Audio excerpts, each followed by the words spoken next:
All right, welcome everyone. So this is a follow-up discussion / debate between myself and my guest David Pallmann here.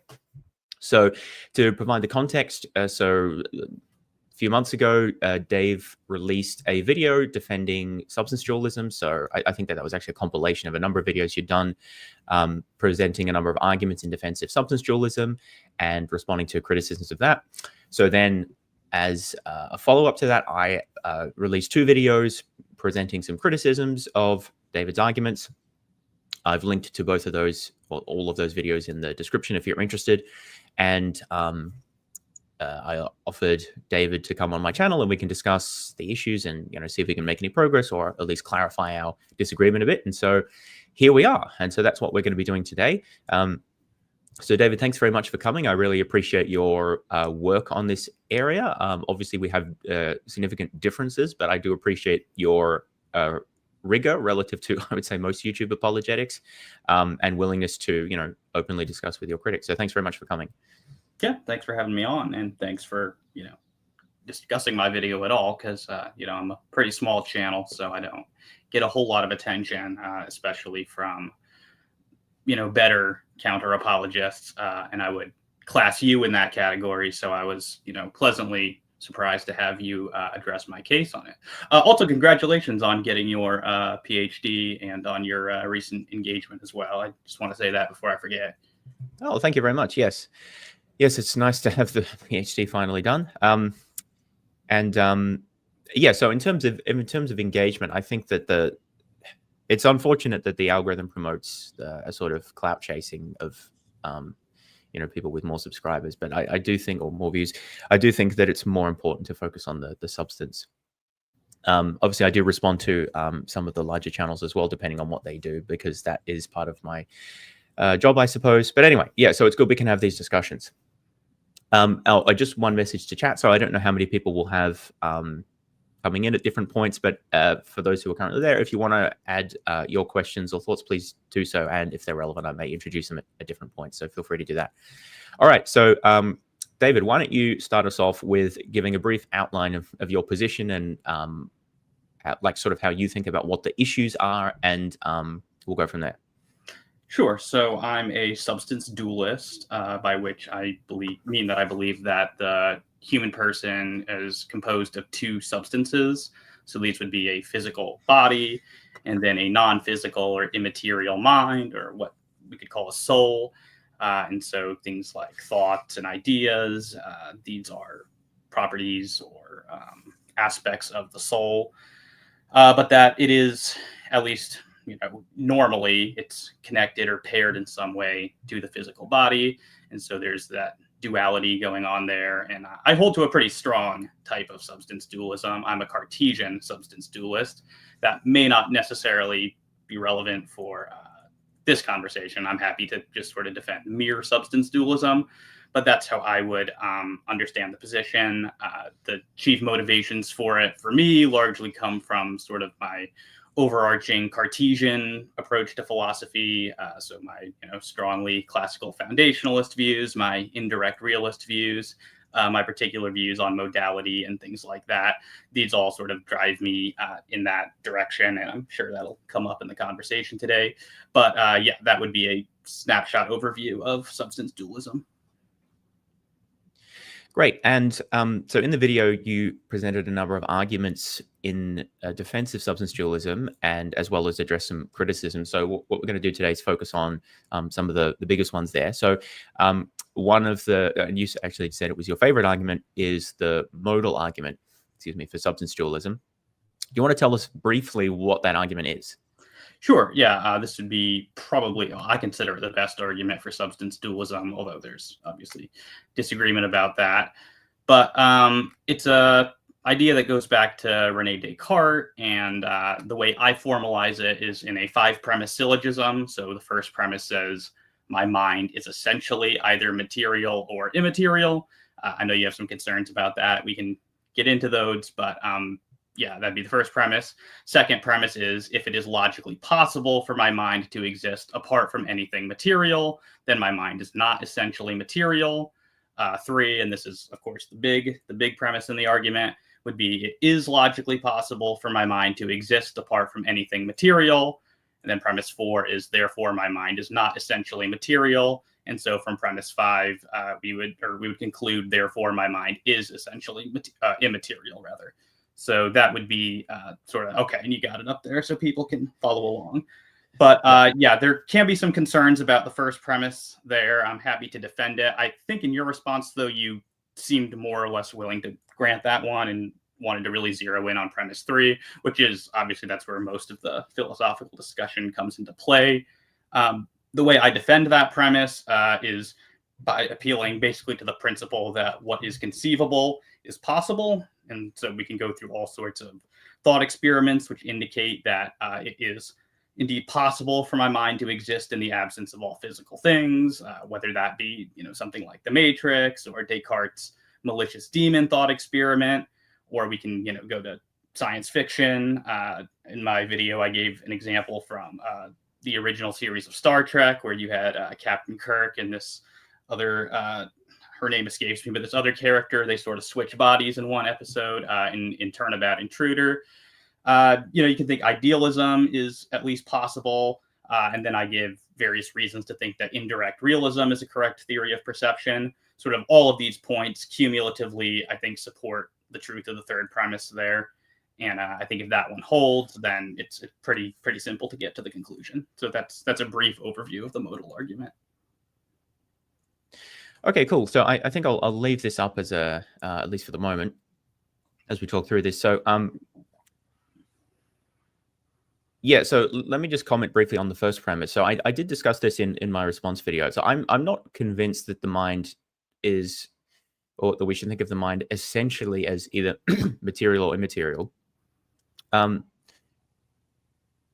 me maybe say a bit about that. So the idea that something, or at least this is my understanding of what you mean by essentially, so correct me if you disagree, but the idea of something being essentially material or immaterial means that it is that way in all possible worlds, or it can't possibly be different to that. So that's an essential property of a mind, that it is either material or immaterial. Is that what you mean? Yeah, more or less. I'm talking about whatever it is that makes the thing the same across possible worlds. Yeah. So while I think I mentioned this, while a number of materialists have said that material objects are necessarily material, it's not clear to me that that's always true, especially when we think of the mind as if we think of the mind as like a set of functions, as I tend to, like as a functionalist.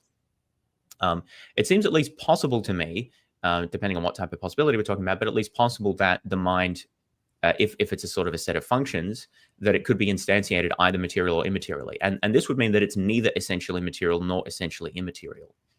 What do you think about that? Yeah, I'd probably want a little more explanation as to what exactly you mean by that. What sort of process are we talking about, such that it could? Because here's kind of the way I tend to think about it. This is sort of why I think the first premise is true.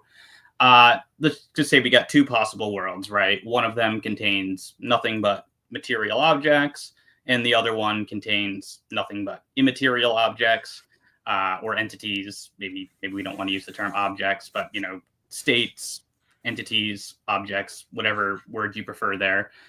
Say we have two possible worlds like that.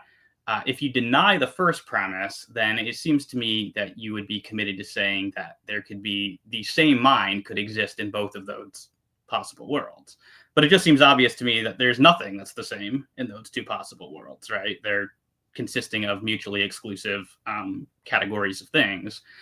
So if you accept that line of reasoning, then you wouldn't be able to have something that is the same in both of those possible worlds. But sorry, you can explain sort of what sort of processes you have in mind if you want, so I can sort of see where you're coming from. Well, the idea of functionalism is that a mind is essentially a bundle or a collection of cognitive processes like memory, executive function, decision-making, sensory perceptions, and all those things that operate in a particular way. Like you can define that in terms of given certain sensory inputs, then information is processed in a certain way, stored in a certain way, and then that leads ultimately to certain decisions being made. So two minds would be the same if they essentially functioned the same way. It just sort of depends what level of granularity you want to get to. So I don't actually think that an immaterial mind really makes sense. I mean, maybe we can talk about that later, but I'm sort of trying to bracket that for the moment and just highlight the idea that if an immaterial mind can do the same things that a material mind can, then if you imagine two minds that are structured the same way, such that they function the same way, then they would be the same mind, irrespective of how they were instantiated. So one way to think about this on a materialist context is that you could instantiate the same, again, if you buy this sort of line of thinking about minds, you could instantiate the same mind either in neurons or in like a digital simulation that emulates all of the physical functioning of the neurons at an appropriate level of granularity. And then you would have, according to this argument, of course, not everyone buys this, but like you've got to bracket some issues. According to this way of thinking about minds, you would have the same mind instantiated in different substrates. One, neurons, and the other ultimately would be like a simulation of neurons, but ultimately instantiated in silico, like in a computer. The idea would be you could extend this analogy, or not analogy, you could extend this line of thinking to an immaterial substrate. If you think there are immaterial substances that are capable of acting like minds, then it would seem at least possible to me that you could have one that would function in the same way that a material mind did. And then the same mind could be instantiated materially or immaterially. Yeah. So going back then to sort of the two possible worlds that I outlined is, because it seems like maybe that works if you're like being very, very general in sort of what you're talking about by processes, but it seems like you have to almost strip it of like all content. Like it almost has to be very, very minor, or maybe minor is not the wrong word, but very general in sort of what you're saying that the function is, to say that you have sort of in both of these worlds, one that has, only material things, one that has only immaterial things, to get to the idea that you have something that's doing like the same function in both worlds. I feel like you're going to have to be describing it in like very, very broad terms. Would that be right? Well, the idea is that you can analyze function in whatever arbitrary level of detail you want. Unless you think, I think that this may come down to you think that there are some things that cannot be instantiated physically, but I mean, that's sort of a different point. Yeah. I obviously I do have problems with it. Partially also, but that's sort of my point about premise one. Like for me as a functionalist, I don't really think that immaterial minds are even sort of possible. But if I bracket that concern, I would just be inclined to say that minds can be instantiated in a wide range of substrates, and it's sort of not obvious to me that it's essentially material or immaterial. To me, that's a bit like saying a mind is essentially like neurological or like instantiated by neurons, or essentially instantiated in silico, like in a digital computer. And I would say it's not essentially either of those things. It's more abstract than that. It's a set of functions which can be instantiated, at least theoretically, in different substrates. Sure. So in my video, right, I defined a mind as that which has thoughts and undergoes experiences, basically. Yeah. So basically, I'm taking it that it's a thing, that like it's a particular, a concrete particular of some kind. Would it be fair to say that that is not what you mean by a mind? Well, I think there we need to distinguish between. Yeah, we need to distinguish between. There's different ways to answer this question. So I don't see the problem with saying that minds can be multiply instantiated. There are many types of things that we think can be multiply instantiated. So like if you say, is a toaster a concrete particular, you would generally say yes, but then we recognize that the same brand of toaster, like the exact same model, can be mass produced. And of course, they won't be identical at an atomic level, but this is where the functionalism comes in, because so you could have two minds, like they could even be biological in nature. We could have a hypothetical experiment where identical twins are raised in two rooms next to each other with identical stimuli throughout their entire life. And we bracket concerns about like quantum randomness or whatever. Now, obviously, it's a thought experiment, right? But the point is, the tokens, the way I would describe it is that these people would have the same mind because it would function exactly the same way. It would be tokened twice. So there would be two tokens, instances of that mind. So you could say each instance is a concrete particular, but essentially the mind, if you think of it as a type, is the same. Just like we could have two toasters, which they're made of different matter and they're not identical on an atomic level, but they're identical at a functional level. Yeah, I think saying they're the same there, though, is a little bit misleading, or it's a little bit like using the word same in a colloquial sense, right? Like if you and I say like, well, I had the same idea as you, I don't think that we're saying that like we actually have the same idea. It's that we each have an idea that sort of correspond exactly to each other. And I think in your toaster example, that's what you mean when you're saying that they are the same toaster. You're saying that they correspond exactly to one another. I'm saying there's two senses in which we can say they're the same. But when we talk about minds, I don't think we mean I don't think that two minds have to be identical on an atomic level to be the same mind. Why? Because that's not relevant. It's like if I say we watched the same movie, like we didn't actually watch the same physical DVD or same computer. Like, you know, if we've never been in the same room, right?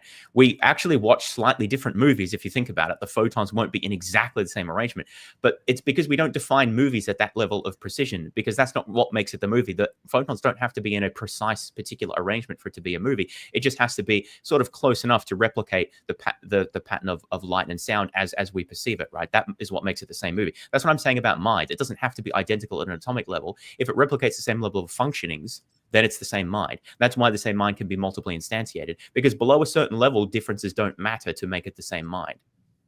All right. So would you be agreeing then that, like, to be completely identical, you can't have that in both the material and immaterial possible world? The same, yeah. So the same token of a mind, like the same physical instantiation, cannot be identical to an immaterial instantiation of that mind. Yes, but notice that the premise one here is my mind. So I think my mind could be multiply instantiated, or it could, in some worlds, it might be instantiated in neurons. In some, it might be instantiated as a simulation. Like I could even use your, it seems like I can use thought experiments to demonstrate that, because I could be a brain in a vat, but I could be a simulation in a vat as well, and like not know the difference, right? So it seems quite conceivable that that would be the case. So that would seem to indicate that my mind is neither essentially neural nor essentially like a digital simulation. I would likewise extend that to, if we think that there are immaterial entities that can perform the same functions as either of those physical minds, then likewise my mind could be one of those. Okay. So I don't have to say that the tokens are identical to each other. All I have to say is that my mind could be any of those things, could be instantiated in any of those ways. Sure, but it wouldn't track as being the same thing across possible worlds, right? Like if you have, and my mind would still be the same, because it's defined in terms of the level of functioning. It doesn't have to be identical at the level of the substrate that instantiates that, because that's not what defines a mind, in my view. It's at a certain level of functions. Yeah, and I'm trying to see if that's compatible with sort of the definition that I'm using of a mind, which would be just that which has thoughts and undergoes experiences. But those are functions. That's what I mean by functions. Like those would be examples. So it seems that it is compatible. So I'm not. If you define a mind as a precise arrangement of atoms, then that's not going to work. I agree, but that's not how you defined it. Well, yeah, and I'm trying to sort of leave like the actual ontology of the mind open deliberately, because I don't, want to beg any questions there in terms of the argument. So I'm just trying to sort of get it as minimal a definition as I can on the table of what a mind is, and it seems to me that just about everyone's going to agree that a mind is that which has thoughts and undergoes experiences. So yeah, but that's sort of my point, right? If you define it in that way to leave the ontology open, which I think is a good way to start, then it seems reasonable to say that it's possible that be multiply instantiated. Or sorry, well, that's true. But what I meant to say, it seems possible that could be instantiated in different ways in different possible worlds, because you can have the same thinking and the same experiencing, just instantiated in different ways. And it would be the same mind, because what makes it that mind is a particular way of thinking and experiencing. Yeah, so that part I'm not actually sure about, right? Because say that like you've got one possible world where you have these sort of thoughts and experiences, but they're possessed by so like let me switch it up a little bit. So it seems like we could have two different minds, right, that had the same thoughts and experiences. What I'm talking about, these would be different. They'd be different minds, right? Because you could actually have those both in the same world. It seems like you'd want to say that those are the same mind, though, because they're like even in the same world. If you had two, if everything is the same, all thoughts, all experiences, all dispositions, whatever things you want to put under the rubric of mind. Obviously, if some are the same and some are different, then they're not the same. But if a mind is a set of mental functionings, which is the way you defined it, I'm using the word functionings, but whatever other word you want to use, like you said, thoughts and perceptions, I think, or experiences. Those are examples of what I mean by functionings. If that is how you define a mind, then two minds that have the exact same set of those functionings, it seems to me, are identically the same mind. Even if they're I don't think you can then say there are further facts of the matter that differentiate them, and make those essential aspects of a mind, when that's not how you define the mind initially. Well, I feel like if you're replicating that though in like the same world, right? Like if you just sort of like, control CV. Yeah, but that's what I said in the identical twins example. Like I don't see the problem of having two instantiations of the same mind. Right, but the actual instantiations themselves are distinct, right? Yeah, so this is the difference between essentially a type and a token argument. Yeah, but if a mind is defined at the level of functionings, there can be multiple instantiations that replicate exactly those functionings. The tokens aren't identical with each other, but they can instantiate the same mind. Okay, right. So I think what I'm then talking about there is what you are calling the token. And so, yeah, that's why I'm saying I think it's important for my argument that the mind has to actually be like a concrete particular of some sort. Because so if we interpret premise one as an interpret premise one as an indexical claim, my mind as in the mind of this token, then yes, I agree with that. I agree with premise one if we interpret it that way. Okay. Yeah, I think that's the best way I can probably then translate it to the way you're thinking about it, if that's fair. Yes. Well, let me then. That's a good clarification. Let me think about what the implications that has for how I would interpret the rest of the premises. Sure. Yeah. Or we can move on to premise 3 as well. But yeah. Yeah, we probably should. I just that was a useful clarification for me. So I want to see what I think that implication has for premise 2. If it's logically possible for indexically this mind to exist apart from anything material, then my mind is not essentially material. If it's logically possible. I see. Well, yeah, I think the because yeah, that's going to put pressure on premise 3 then. If I'm thinking about my mind as indexically this mind. But anyway, yeah, let's maybe just move to premise 3 now, because we could make things needlessly complicated.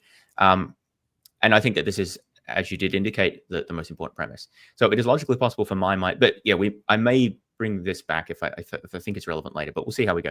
So it is logically possible for my mind to exist apart from anything material. So you mentioned a number of sort of thought experiments, which prime us to think that, or lead us to think that this is possible here. So I think we'll probably need to talk about the relationship between conceivability and possibility. Do you want to say a little bit about that to start us off? Yeah. Well, I would agree, because all of these thought experiments are kind of downstream or kind of dependent on the idea that conceivability is a guide to possibility.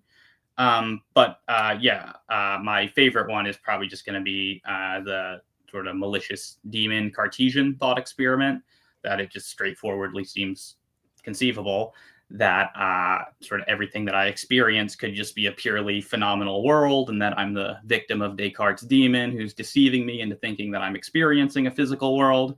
There's not really an obvious logical contradiction in that. It's something that, philosophers wrestle with right down to the present day. It's something that, tends to cause freshman philosophy students to start questioning, like, what justification do I really have for believing in the external world? So it's a very central thought experiment to philosophy. And so because of that, I think that sort of undergirds how readily conceivable that is. Obviously, we can multiply examples of different sorts of thought experiments that undergird this, but basically the idea is it seems pretty easy to conceive of ourselves in a disembodied state, or as switching bodies, or that idealism is true, or that indirect realism could be a correct theory of sensory perception. And if any of that holds, then given the conceivability criterion, the third premise is just going to turn out to be true. Yeah, so I think really this all hinges on what we mean by conceivability and the link between conceivability and possibility. So obviously those scenarios are scenarios that people talk about, they imagine, at least to some extent. So there's a sense in which they're conceivable, but I emphasize a sense. And my issue is whether that sense is strong enough for us to think that makes them possible. So David Chalmers has talked about different forms of conceivability. He talks, is it primary and secondary, I think is the language that he uses. Do you want to walk us through how you understand that? Because I think that's going to be crucial here. How do you understand the link between conceivability and possibility, or how that relates to different types of conceivability? What you need, what conditions there are on conceivability for it to entail possibility? Yeah. So I don't really mean anything particularly technical by it. I basically just mean that you can have like a readily visualizable scenario where basically you are imagining the truth conditions obtaining for the propositions that would describe that hypothetical scenario. So you actually kind of gave an interesting example of this in one of your responses to me. I think you used the example of sort of crossing the street and, seeing a car coming and imagining the scenario that if you walk out in the street when the car is there, then, you will mentally simulate, was the term that you used. You'll mentally simulate the scenario occurring, that if you do that, you'll be hit by the car. Yeah. That's generally the sort of thing I have in mind by it. I don't mean anything super technical by it. I do put some qualifications on there because I think that the concepts involved in that need to be distinct concepts. So something like thought experiments involving infinity, for example. I don't think that infinity is a distinct concept. I don't think we can actually really conceptualize infinity. So thought experiments involving infinite numbers of things, I think really the most that we can conceive of is like lots and lots of things, but we can't like actually conceive of it. So I'm not sure that we actually can like conceive of thought experiments involving infinite sets of things. So if there is kind of like a fuzzy concept involved like that, then that might call into question whether you're really conceiving of the relevant truth conditions obtaining. But in general, if there are distinct concepts involved, then that's when I think justification obtains for modal knowledge. Okay, so that's helpful. So maybe let's take one of the thought experiments. Is there a particular one? Well, you mentioned the skeptical. Cartesian demon is a fine one for me. Okay, so outline so let's paint a picture of that. So what are we conceiving of specifically? So we're basically conceiving that all of the things that we experience, everything, every sensory impression is sort of being fed to you by an all-powerful malicious demon who wants to sort of deceive you that a physical world is there. So you're just basically living in a phenomenal world instead of a physical world. Right. Do you need more detail than that?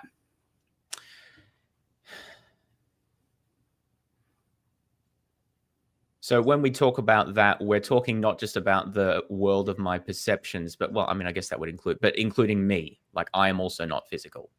Nothing is physical. Correct. It's all a delusion of the demon. Okay, yes. So one of the criticisms that's been raised, I'm trying to remember who said this. I think Dennett might have argued this at one point. I might have it in my slides. Is these types of this is one issue that I have as well with these sort of conceivability scenarios, is what they involve is a sort of negative conceivability in the sense that we imagine parts of reality, like in this case, we imagined having our perceptions being the same. And I mean, we also imagine a Cartesian demon deceiving us about them. But we don't actually imagine anything about what reality is. We just imagine that the physical world isn't there. Now, it's not clear to me that that's really a guide to anything. That seems to be just imagining some things and not imagining others. And that is important because there may be necessary connections between parts of reality that we aren't directly aware of. So just the fact that you can imagine some things and not others doesn't really tell us much about what's possible. Yeah, so I guess my concern with that, like the sort of response that Dennett raises, is that it seems to be question begging against the conceivability criterion. It's sort of like just saying, well, no, I don't think it's question begging. It's it's saying that it's a way of expressing the disagreement with the conceivability criterion. Okay, but it is essentially a modal claim on its own, right? It's saying it's possible that there are these sorts of necessary connections. So I guess my question is going to then be, what is the relevant modal epistemology that is justifying the idea that this is possible? Is it that it's conceivable? Because then you're going to have a self-defeat problem If not, then you have to appeal to some other sort of theory of modal epistemology to motivate the idea that it is possible that these necessary connections are there, even though we're able to conceive of scenarios where those connections don't obtain. Well, it seems that it's very easy to give examples where that's the case. So I think that I presented this in the response. So take some, so get someone to give you an extremely large prime number, but you don't know that it's prime, and they ask you, is it prime? And you think, well, I conceive of it. I can conceive of it being prime. I can also conceive of it having some very large factor that I'm not aware of, right? Now, we know that there's a fact of the matter about whether it's prime or not, but it seems that you can conceive of both alternatives. That would indicate that both of them are possible, but that's not true. See, I don't think that you are actually conceiving in that case of okay, so this is going to get interesting. So why is that not an acceptable form of conceivability, but the demon conception is? So we have to imagine what is it that we're actually conceiving of, right?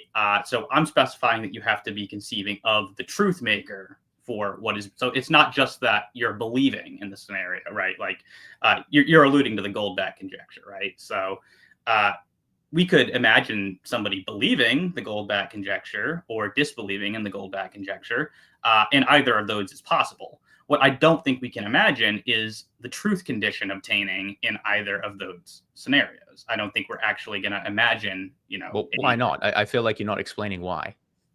Why? So in the case, a prime number is easier to understand because that's a very simple. So I can imagine that there's a large factor. I'm not imagining what that factor is because I don't know, but I know what it is to imagine a factor, and I can imagine it dividing. I can imagine this number dividing into the very large number. The only thing I'm not imagining is what the number is. Right, and that would be the truth condition that would be required for the truth condition to be fulfilled in that scenario. And I think that's what's not being conceived of. Okay. So does that make sense? Well, yes, obviously I'm not conceiving of what the number is, obviously, because there is no such number. So that's fine. But then that raises the question of what's relevantly different in the case of our Cartesian demon, because there are all sorts of things I'm not conceiving about the nature of this demon and how it's doing that. It's a very vaguely specified scenario. What truth condition that's required for that scenario? Well, what are the truth conditions required for a Cartesian demon? So I don't even know because it's so poorly specified. Yeah, I mean, broadly, it's going to be something that in Descartes' example, it's all powerful. We don't necessarily have to include that. That's a problem. Yeah, I was going to say because that's an infinity. we can just include that it's very powerful enough to deceive us, and basically that our sensory perceptions don't correspond to anything physical. Which, I mean, it's easy to give examples of that, like in dreams and hallucinations. So I don't think there's going to be a plausible case to say that that's like an unintelligible or inconceivable state of affairs. I think it's a pretty minimal scenario. So I find this very odd that you think that in order to conceive of a so your position is that in order to conceive of the idea that some arbitrarily large number is prime, and also to conceive that it's not prime, you need to think of the number that you think makes it, think of the factor that it has. I guess that would be in the case that it's not prime. Now that seems linguistically odd to me, because it seems that what mathematicians do when they think about different theorems that they're trying to prove is conceive of them being true or not true, and then they think about different ways that they could get to that. So if they're not conceiving of it, I'm not sure what they're doing. But the second point then is that seems like the scenario is pretty well specified. There's just one detail that we don't conceive of. Whereas in the Cartesian demon case, we don't know anything about the nature of this demon or how it's supposed to be interacting with my mind. How exactly is it causally interacting with me to give all of these sense perceptions? And how are they successfully deceiving me? What reality does it even exist in if I'm abstracting away the question of abstracting away my knowledge of everything about how the world works? There seems to be a lot of things that aren't specified in this scenario, much more than in the prime number case. But you think that's okay? I think you can give those specifications, though, right? You can say it's interacting with you via, just a direct causal relation or something like that. So, I mean, what is the nature of that direct causal relation? I mean, I'm not sure what I'm not sure what you're seeking in the way of an answer there, because I mean, a direct causal relation, it's direct. Like, What do you mean? So this is why I don't find these thought experiments convincing, because I feel like that they're using very general concepts in a way that's just inapplicable. So when I talk about causation, I understand that in very specific ways, depending on the specific context. Like I know what it is for physical objects to causally interact with each other in virtue of their physical makeup and the physical mechanisms that lead to that. Likewise, you can talk about, say, smoking causing cancer. Like you can give a lot of detail about what that consists in and what that means. The Cartesian demon causes me to believe something. There's just nothing to say other than, well, it just does. It's a direct causal relation. To me, that's not really filling in any detail about the scenario. What that is imagining some things, but not imagining all of the details that fill into them. And so to me, this is a very crude form of conceivability. So where I'd press back, I think, is the examples that you're giving. I'd want to go more into the details on that. And I think we're ultimately going to get a regress that is going to have to bottom out in a direct causal relation that you can't really say any more about it. Because, I mean, for any causal chain, right, if we're going to say that it's not an infinite regress, any causal chain has to come to an end at some point, right? And so whatever's at the start. I don't know that that's true, but let's just take that for the moment. Sure, I'll take that as a... for the sake of argument. I guess it seems true by definition to me. If it's infinite, then it ends at some point. Or sorry, if it's not infinite, it ends at some point. But okay, we'll put that aside. I don't know that it can't be infinite. Was what I meant. That's fair. That's fair. I mean, we can have we can discuss if there's issues with that. But if we don't want to appeal to an infinite causal chain, then it's going to have a starting point. And so whatever's at the end of that regress, I mean, eventually, you're just going to have to say that there is a direct causal relation there that you can't say any more about. I think that's going to apply to any chain of causation eventually, right? Well, that's not how I understand causation, because I'm a reductionist about causation. So I believe that causation is a type of physical relation, but I don't know that I want to say that's essential, I guess, to this objection. I'd have to think more about that. But I do think that we can say more. We don't have to just leave it at there is an essential causal connection between two things. But okay, so just thinking about this now, another thing that could be said is that there seems to be a difference between saying, for example, that there is an essential causal connection between, say, between electrically charged objects, such that electrically charged objects repel or attract each other with a force proportional to their distance and the product of their charges, right? You can say that, you could call that essential if you like. I mean, we could or fundamental. Sorry, what was the word you were using? I was saying direct in terms of direct. Sorry, yes, we could call that direct if we like. Maybe there's a further analysis to be given of that, maybe not, depending on what our physics says. But suppose that we call that direct. It's not sort of obvious to me that that's. So we might say, yes, we can appropriately conceptualize and say that there's a direct causal connection between those sort of particles. Note that we can actually specify a great deal of detail about the nature of that connection, how it operates, and the conditions that modify it. Now, that seems to be very different from what you're saying, that there's a direct causal connection between a Cartesian demon and me, and sort of that's the level that it's specified at. It seems not unreasonable for me to say that that's not sufficient detail for me to regard the scenario as sufficiently well conceptualized or conceived. Whereas in the case of the physical direct causation that I specified, it seems like plausible, but that is enough information. I don't know. To me, it seems like you're not saying anything more about, like in the physical case, you're not saying anything more about the causation. You're just sort of describing other aspects of the processes involved. Well, but that is about the causation. Yes. What else could it be? I'm describing aspects of and giving a lot of detail about how it works. Well, that is giving that. Right. Well, I guess what I'm saying is I don't think you're giving any more explanation about sort of how it is, or maybe why it is that the causal relation obtains there, right? At some point, I feel like we have to say it just does. No.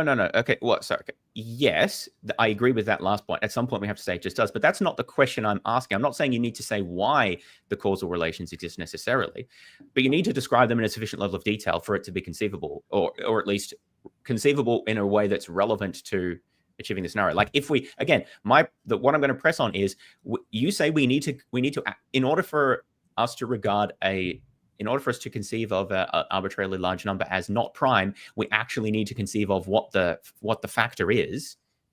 But then in the case of the Cartesian demon, we don't need to conceive of any specifics about the processes or the details by which it directly causally interacts with me and my perceptions. To me, that seems like a different standard of what detail is needed or precision is needed.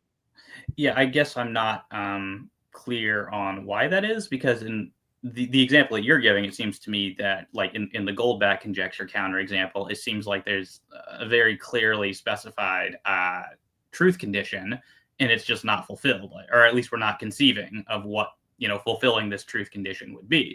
You might be able to conceive of what sort of conditions that truth condition would have to fulfill in order to be a sufficient truth condition there. That's what it seems to me that you were saying, that we can say some things about what it would look like to either confirm or falsify the Goldbach conjecture. And I'm fine with that, but it seems like there's a really critical truth condition there for conceiving of the truth or falsity of the conjecture respectively, that's simply not being conceived of in those cases. Whereas I'm not saying that there's a truth condition that's not being adequately conceived of in the Cartesian demon scenario. It seems to me that you just don't like that you don't like the idea of direct causation, or you don't like it if you can't say more about. It's to me, what it looks like is you want to add more links in the chain of direct cause, or have a direct causation that sort of transfers. No, that's not necessarily what I'm saying. So I think that there are truth conditions we're absolutely not conceiving of. So there needs to be, sorry, I can't remember if you said truth conditions or truth makers, but so the Cartesian demon is capable of causing me to perceive anything, at least of the set of things that I perceive or have perceived, right? So there needs to be a fact of the matter about, say, at any given moment, what it is making me perceive. Am I perceiving an apple or an orange or any other thing, right? So what is it that determines what is it that determines at any given moment what the Cartesian demon is making me perceive? Presumably the demon. Well, what about because the demon is constant across time. Presumably it's the same demon. So you can't just say it's the demon. There must be something about the demon that determines, that is the truth condition that corresponds to the number in the factor case, that determines what it is making me perceive at a given time. And we don't seem to have articulated what that is. I guess I don't know if I'm clear on what it is exactly you're wanting me to explain. There needs to be so if there is a truth condition about whether a number has a factor other than itself and one, right? And that is, well, what the number, right? That's what makes it have that factor. Mm-hmm. So what is it that makes the demon, in virtue of what does the demon make me perceive an apple at time one instead of an orange? There must be something that distinguishes those cases. Sure, yeah. I mean, I guess it's going to be his, desires to deceive you in this particular way as opposed to that one. I mean, I suppose agents act on their desires, and it's not always going to be easy to give an explanation of, why it is that an agent has these desires and not that one. I'm not sure that that's important to the thought experiment, though. You think? Well, why is it not important? That's crucial to the thought experiment. Is that it's giving me different perceptions at different times. If I need all the truth conditions that specify the nature of the situation that's being described, which you said we do, then I do need to conceive all of those things. I'm not sure if I'm not. Why is that a relevant truth condition though for the scenario to be? Because what I'm supposed to be conceiving of is that all of my perceptions over time, over my life, things that I remember, are generated by the demon. Sure. So I need to conceive of the truth condition sufficient for that scenario to be generated. I feel like you just have to conceive that he has the requisite abilities to do this, right? And that's why do I have to conceive of that? I'm just trying to apply the criterion that you used for the prime number example, and that required conceiving specifically of the truth condition, not just that there is a number, because it seems to me that that's actually sufficient to conceive that a number is not prime, that there is a number that divides it. I don't actually need to know what the number is to conceive that it is prime, but you say we need to conceive of the number. So if I need to actually conceive of what the number is, then why don't I need to conceive of all of the truth conditions that specify what the demon is making me perceive at a given time? So I think maybe the misunderstanding here is that you were taking me to say that you have to be able to conceive of absolutely every truth condition that is you could go on. So that's not what I'm saying. With respect to the Goldbach conjecture, sorry, say again what you think that you were conceiving of when it comes to say the truth of the Goldbach conjecture. You're conceiving of a number. Well, I'm using the prime number example, right? So you've given me a very large number, you've asked me, is it prime or is it not prime? Now, it seems to me very reasonable to say that I can conceive of it going either way. I can conceive that it has no factors other than one and itself. And I can also conceive that it does have another factor, or I guess probably more than one factor, unless it's a square number. But I just don't know what that factor is. That seems perfectly reasonable for me to say, but you've denied that. Right, yeah, because I think to actually be conceiving of that, you would have to conceive of sort of what the equation would look like from there. What the numbers are, yes. Right. And okay. Yeah, but I'm not saying that seems a very strong condition on conceivability. Well, I mean, I did. What am I doing when I think, well, it might have a factor, but I'm not sure what it is? Like, what right. I think that's an appeal to epistemic possibility right there. You're just saying, like, as far as I know, it could go this way or that way, but I'm not actually conceiving of like the truth of either scenario. I'm just saying, from my perspective, this could go either way. Okay. So then when we come to the demon case, it seems that a very similar thing is happening, that we're not actually conceiving of the truth conditions of this scenario. Yeah, we're just conceiving of the possibility of a general situation. Like, we're conceiving epistemically, I guess I could be being deceived by a demon, but I'm not actually conceiving of all the truth conditions. Well, yeah, I mean, maybe not like every single possible one you could ask about. I think you are able to conceive of the requisite ones that would be necessary to see that the situation's possible, I suppose. Well, I don't know that we're making much progress on this. We just seem to say different things about it. Look, is there anything you wanted to say in a different direction on this point about, well, actually, so let me just conceptualize. So at the moment, we're talking about whether you can conceive of it. I do want to come to the question of whether conceivability implies possibility. Maybe that's the next step, unless you wanted to say anything else about the conceivability point. We could do that. Well, and this might be too big a can of worms to open in here. I was kind of disappointed in your own videos that you didn't really go into sort of my case for indirect realism, because I kind of actually find that to be for me, that's the biggest motivator for why I find the third premise of the modal argument plausible. I know, obviously, getting into theories of perception, that's going to be a huge thing, but that kind of takes us out of the realm of the purely, what we're imagining, and actually, I think, like, throws here's some actual like reasons to think that it's not just possible that a like Cartesian demon can be deceiving you in this way, but that like actually the world we experience actually is mediated to us through right data. So I feel like that adds a little more meat to the Cartesian demon scenario. And anyway, obviously I know that's going to be controversial. So we can go right into sorry, what did you want to talk about? Counterexamples to conceivability after this? Is that what you said? Yeah, so I wanted to talk about the connection between conceivability and possibility. But yeah, so let me just comment on the indirect realism point. Yes, so I think I was surprised to see that in your video, because I don't think I've ever seen that defended as an argument for substance dualism before, which isn't to say that you shouldn't have done it. It's more just that I decided to not really focus on that because it seemed like a large area to discuss in of itself. But perhaps that could even be the subject of a future video or something. I think I need to think a bit more about that. I'm very skeptical about indirect realism as a theory of perception, but yeah, I think maybe that should wait for another time. Fair enough. But I'd be very happy to discuss that in more detail. And I think it's good that you've raised that you think that that's sort of the strongest route to this. So that might help me to think about the way you sort of see the lay of the land there. So that's quite interesting. So thanks for raising that. But let's talk a bit about so let's talk about the connection between conceivability and possibility. Sure. So I think that I don't know if this will lead us to end up retreading the same areas, maybe not, but we'll see how we go. So the idea is that let's say that we can conceive of the Cartesian demon scenario. So we put aside the dispute we're just having, let's say, sure, we can conceive of it. So the idea is that if we can conceive of a situation like that in which our mind, or at least in which my mind, is not essentially material, then that means that it isn't essentially material, which means that it isn't material. So that's the idea. Now, one of the key steps there is that the ability to conceive of something implies that it's possible. Correct.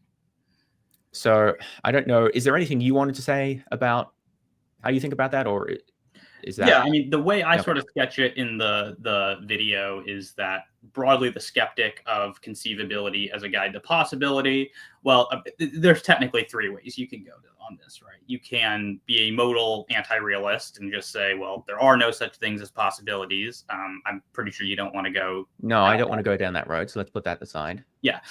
You can be a modal skeptic of some kind and say that, well, possibilities are real, but we don't have like any way to get to them. Or you can kind of go the Van Inwagen route and say, well, there are some things that like there's some items of modal knowledge that we just have, but I couldn't really tell you how. And so kind of leave it sort of nebulous as to how exactly we get modal knowledge. Or you could do what I think you attempted to do in your own video, which is try to basically sketch an alternative to conceivability as our guide to possibility. I definitely have thoughts on your attempt to go that route, which I'm happy to discuss, but I don't know if you want to sketch that first or if you have other thoughts. Well, but so yeah, I see those as sort of the three ways that the skeptic of that premise can go. Yeah, I guess I don't like that framing, because it seems to say that we should take as a starting point, or as a sort of a default position, that conceivability is what allows us to determine what is possible, and then only if there's a better theory, or if we can like refute that, then we should accept something else. So that's sort of not obvious to me. I would say, like, it seems to me, here's how I would phrase it. It's very plausible that we do have some types of modal knowledge, right? Some types of knowledge about what is possible. So there must be some way that we can acquire that knowledge.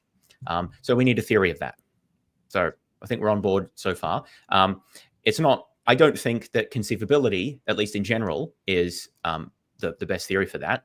Maybe you can disagree. But what I don't want to say is that we should just sort of take that as the default position, and then only if it can be refuted, then should we accept something else. I think it's an open, we should take it as an open question, for at least for the sake of this argument, since it's crucial to this argument, as an open question, how we acquire modal knowledge. So I think that, I guess what I'm saying is, I think that if you, as the substance dualist, think that it is, that we need to go from conceivability to possibility for this argument to work, we need an account of why we're licensed to do that. And we shouldn't just take it as given that, well, we can do that unless the skeptic can show that we can't. Yeah, I guess I don't want to just take it for granted. It's kind of actually difficult to like directly argue for any particular theory of modal knowledge, and my own theory of how we are sort of justified in believing in the conceivability criterion is going to go back to actually something that we've debated in the past, which would be sort of my own theory of non-inferential justification.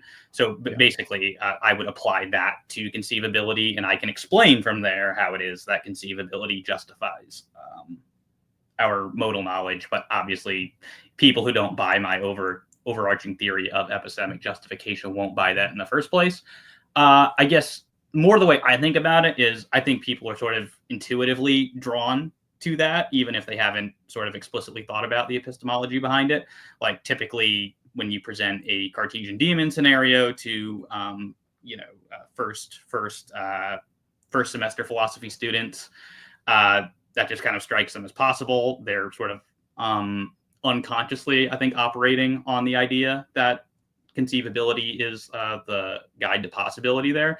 So that's often just sort of widely assumed, and it's only really people who have thought about this a little bit that start coming out with other theories. So I guess it's not that I want to take it for granted. It's just that people quite often do. Does that make sense? Fair enough. So, so I think part of the issue here might be that someone who is skeptical, like a physicalist like me, is going to be skeptical about your argument for substance dualism, obviously, because I'm a physicalist. But we're also likely, not necessarily, but likely to be skeptical about certain other metaphysical positions. And one of them is going to be how we arrive at modal knowledge. Obviously, different physicalists are going to say different things about that. But it's likely, I guess what I'm saying is, it depends on, if you're going to develop a modal argument for substance dualism, appealing to premises that are likely to be questionable to people who are likely to, that you're trying to persuade with the argument, is potentially weakens the force of the argument, I suppose. I mean, maybe you don't care about that because it depends who you're trying to appeal to. But anyway, I mean, that's sort of a meta point. But let's talk about the substance of that. So I can't actually remember exactly what I said in the video about how we arrive at modal knowledge. So maybe you can remind me, because I can think of what I would say now, but I don't remember if that's what I said in the video. Fair enough. So in your video, you sketched what was, I would broadly take to be an empiricist theory of modal knowledge. Yeah. So you said that we sort of acquire bits of knowledge from our experience, and then we're able to sort of like combine and recombine those bits of knowledge together in various ways such that we could mentally simulate a possible state of affairs. And so that was what I understood your view to be. Yeah. So that's basically what I would say. And let me just emphasize that there's obviously a connection there between conceivability, because it is a mental, obviously when we are, the point about modal knowledge that makes it difficult is it's not, unless you're a modal realist, modal states of affairs don't exist. So you can't say it's the reality of the thing or the state of affairs or whatever that gives us knowledge of it, because it's not real, right? So there has to be some other mechanism that gives us knowledge of it. And so I think it's right to identify that as conceptual in a sense, right? So it's, in a sense, we gain knowledge of modal affairs through our ideas of them. But I wouldn't say, where I differ is in saying that merely because something is conceivable, that makes it possible. Actually, no. I don't want to necessarily say that. What I would say is that it's more complicated than that, and I think it's more context dependent than that. I think basically it's a sort of empiricism in which we need to acquire the right concepts and recombine them in the right way, and have the right sort of support that our mental simulations are going in the are reliable about that. So we actually need, I think, positive evidence that our conceivability is sort of on the right track in a given domain. It is broadly how I would say. I wouldn't say that in general, just if we can conceive of something that makes it possible. I would say there's extra conditions. And I think it's probably going to be quite difficult to specify exactly what those conditions are in general, just like it's difficult to specify exactly what it is that makes a theory scientific in general. There's certain general things we can say, but often it's more context specific. But I would just appeal to a model of sort of like we apply scientific inquiry to decide what would happen in non-actual situations. And that's more than just conceivability, I would say. So it seems to me that then what you've got is sort of a conceivability plus account. Yeah, something like that. Right. And so I don't necessarily view that as being in competition with my own view, because I actually sort of have, excuse me, I sort of have a conceivability plus theory of modal knowledge as well. You know, you kind of raked me over the coals for it in your own video for, you know, you got on me for adding certain specifications that I thought you could have for modal knowledge and things like that. So, I mean, there are ways in which I'm in the conceivability plus camp as well.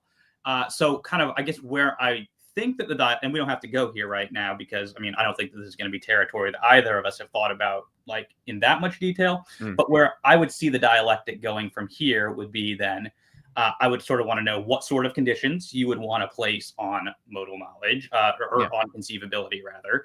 And then I would want to see sort of how does that play out in the conceiving of sort of the thought experiments that I think undergird the modal or the third premise of my argument for dualism. And so that way I can see, you know, are those conditions precluding this or not?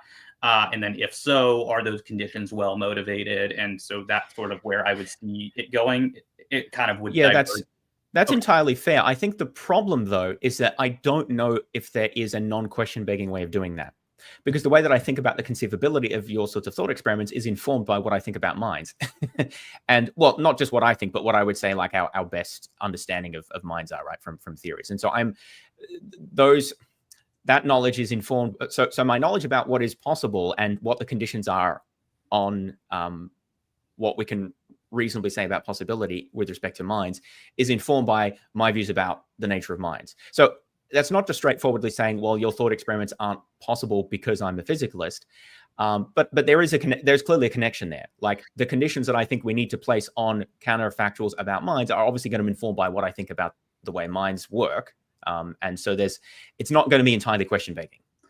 Would it be fair, though, if I could just put this out there, would it be fair to say that your views, though, about what minds are to a large extent predicated on the thesis that the arguments for dualism do not succeed? And so a big part of the reason why you're a physicalist is basically it's on the presumption that these sort of a priori arguments don't succeed. And so sticking with the empirical evidence, dualism looks rather implausible. Would that be fair? Partly. It's hard to say exactly how much influence different lines of thought have. But I think it's actually more fundamental issues. I think because the way that I think about kind of everything is very mechanistic. And I think that, and the reason for that is in part related to how I see scientific knowledge is developed and what sort of theories are successful there. And so I see that theories that are inherently non-mechanistic, like substance dualism is, to be, by the way, if you disagree with that characterization, let's bracket that to the end. But at least a lot of people do say that substance dualism is a sort of more just a bunch of direct causations that don't have sort of intervening mechanisms. And, you know, the idea is the substance is like inherently, is essentially simple, so it doesn't have parts. So that's sort of the things I'm talking about when I say non-mechanistic. That doesn't fit in with the way I think about pretty much anything in the world. So that I don't want to say that therefore that means that dualism is automatically false, but that's shaping the way I'm looking at all of these sorts of arguments, right? And so, for example, when I'm thinking about how do we know what's possible, I think a lot about our knowledge of mechanisms and how we can then recombine different mechanisms in a situation. Like I gave the walking across the road in the car example. I feel like we know quite a lot about how people walk and roads and cars, enough to mentally simulate that and arrive at justified inferences about what would happen in different situations. And it's sort of much less clear that those same conditions, which granted I'm not specifying precisely, but it seems much less clear that those conditions about the nature of our knowledge and the relevant mechanisms and processes that are occurring are met in the case of these thought experiments relating to the nature of minds, right? So I guess I sort of agree with what you're saying. I wouldn't say that it's not so much that my physicalism is motivated directly by thinking that the arguments like modal and knowledge for substance dualism are false. Obviously, that's a component. I'd say it's more deeper issues about how I think about the world very fundamentally, which sounds like it may be the case for you as well, because you've already mentioned indirect realism as theory of perception, and you also mentioned your epistemology as motivating a number of these points. So it sounds like that may be true for both of us. So it's going to be hard to. So if we simply ask a question like, how do we acquire modal knowledge? We're both thinking about that, it seems, in quite different ways. Yeah, well, and here's one thing I can appreciate is that a lot of these sort of apologetic issues, I say apologetics is a terrible way for people to get introduced to philosophy, because it's down the road. Well, not just because there's so many apologists who are terrible philosophers, but also because it's down the road from so many more fundamental things. So I appreciate that you would recognize that, you know, sort of my dualism is motivated by a lot of other commitments that I hold further down. And so quite oftentimes these debates, you have to go deeper. And so dualism to some extent can be in that category. So I do appreciate you, recognizing that and being capable of, going to that deeper level as well, because that's sometimes a rare virtue in counter apologetics. Yeah, well, I appreciate that. So to summarize, we don't agree on the nature of conceivability, and we don't agree on exactly how we don't agree on how we acquire modal knowledge. And so our different views on that motivate our different positions on the key premises of your argument. Would you say that's fair? Yes, but I think we have a more interesting agreement that I didn't necessarily expect, which is that we both actually do broadly agree that our modal epistemology is to an ineliminable degree based on conceivability. So conceivability is playing an ineliminable role there, but we both add, I guess, different specifications to that. So for us, the disagreement isn't so much about whether conceivability indicates possibility. It's sort of what is the plus conditions that we're adding on to conceivability that allow us to make an inference or determine a conclusion about what's possible. Would that sound fair to you as well? Yeah, I think that is fair. And I would also add that I think I'm probably more, well, I don't know, at least in these sorts of situations, but maybe more broadly, more skeptical about modal knowledge than you are. Now, I'm not a global modal skeptic. I don't think we can't have any modal knowledge. I do think that philosophers often are too ready to impute modal knowledge to us about quite about situations that deviate significantly from anything that we actually experience. And as an empiricist, that makes me uncomfortable. Let me put it that way. I'm obviously coming from the rationalist camp, so I have a little more. Yeah. I have a little more confidence in that. But yeah, I can fair see. enough. Yeah, well, we're not going to resolve that here, but it's interesting to note that. All right, I think that was actually quite helpful. If you like, let me just turn my heater off because it's getting too hot in here. I would like to talk about the knowledge argument. Hopefully we won't take quite as long on that because I want to get to objections because actually that's what I find most interesting. So let's see, where do I want to start with the knowledge argument? I think you have a formulation here. Maybe I'll show that. Oops, that's not the right button. I just made myself immaterial. Hello. Oh, it's this one. Okay. Is this the formulation that you... That's the one I presented. Find agreeable here? Yep. Okay. Yeah, you want me to just go through that? Yeah. So yeah, just run us through that. Okay. Qualifier, by the way, is there's like a ton of literature on the knowledge argument. I don't claim to have digested all of it. It's not one of my... I don't think anyone has. It's voluminous. It's not even one of my favorite arguments for dualism. I just included it in my series because, one, it's probably the most popular argument for dualism in contemporary literature, and two, from my understanding of it, I think it works. But I don't claim to have looked at every possible refutation. That's fine. We don't have to spend as long on it, but I think we should at least touch on it. For sure. So the way I formulate it, and I'm following John DePauw's formulation here, would be premise one: if complete possession of all knowledge of physical truths isn't sufficient to provide all propositional knowledge of the actual world, then physicalism is false. Premise two: complete possession of all knowledge of physical truths isn't sufficient to provide all propositional knowledge of the actual world, and the conclusion is, therefore, physicalism is false. Okay, so depending on exactly how we understand the notion of possession of all knowledge, I'm sure we'll talk about that. I'm just making sure if complete possession of all knowledge isn't sufficient. Yeah, I'm pretty sure premise one is the one that I take objection to here. So I generally follow, I mentioned this in the video, we can talk about this. So I follow the, follow the phenomenal concept strategy, which is essentially to say that there's different types of concepts that we have, different ways of conceptualizing of the same thing. And so the Mary, when she leaves her room, acquires a new concept, which is essentially a new way of viewing the same state of affairs that she previously knew about, but in a different way, under a different set of concepts, which are physical concepts rather than phenomenal concepts. We can unpack that a bit more, obviously, but that's the essential line. So the point is there that it seems to me that amounts to denying premise one, that you can have complete, at least in some sense, a complete possession of all knowledge of physical truths, but that won't be sufficient. But that won't be sufficient to provide all propositional knowledge of the actual world, even under physicalism. Yeah. So I think obviously our main disagreement here is going to come down to whether or not you have to be a semantic externalist in order to hold to the phenomenal concept strategy. But just in passing, I guess one concern to note is that the whole approach of phenomenal concepts looks a little bit like fishy for a physicalist to me, because it's not clear on why it is exactly that you need to undergo a phenomenal experience in order to acquire the relevant concepts if there's not an ontological difference there.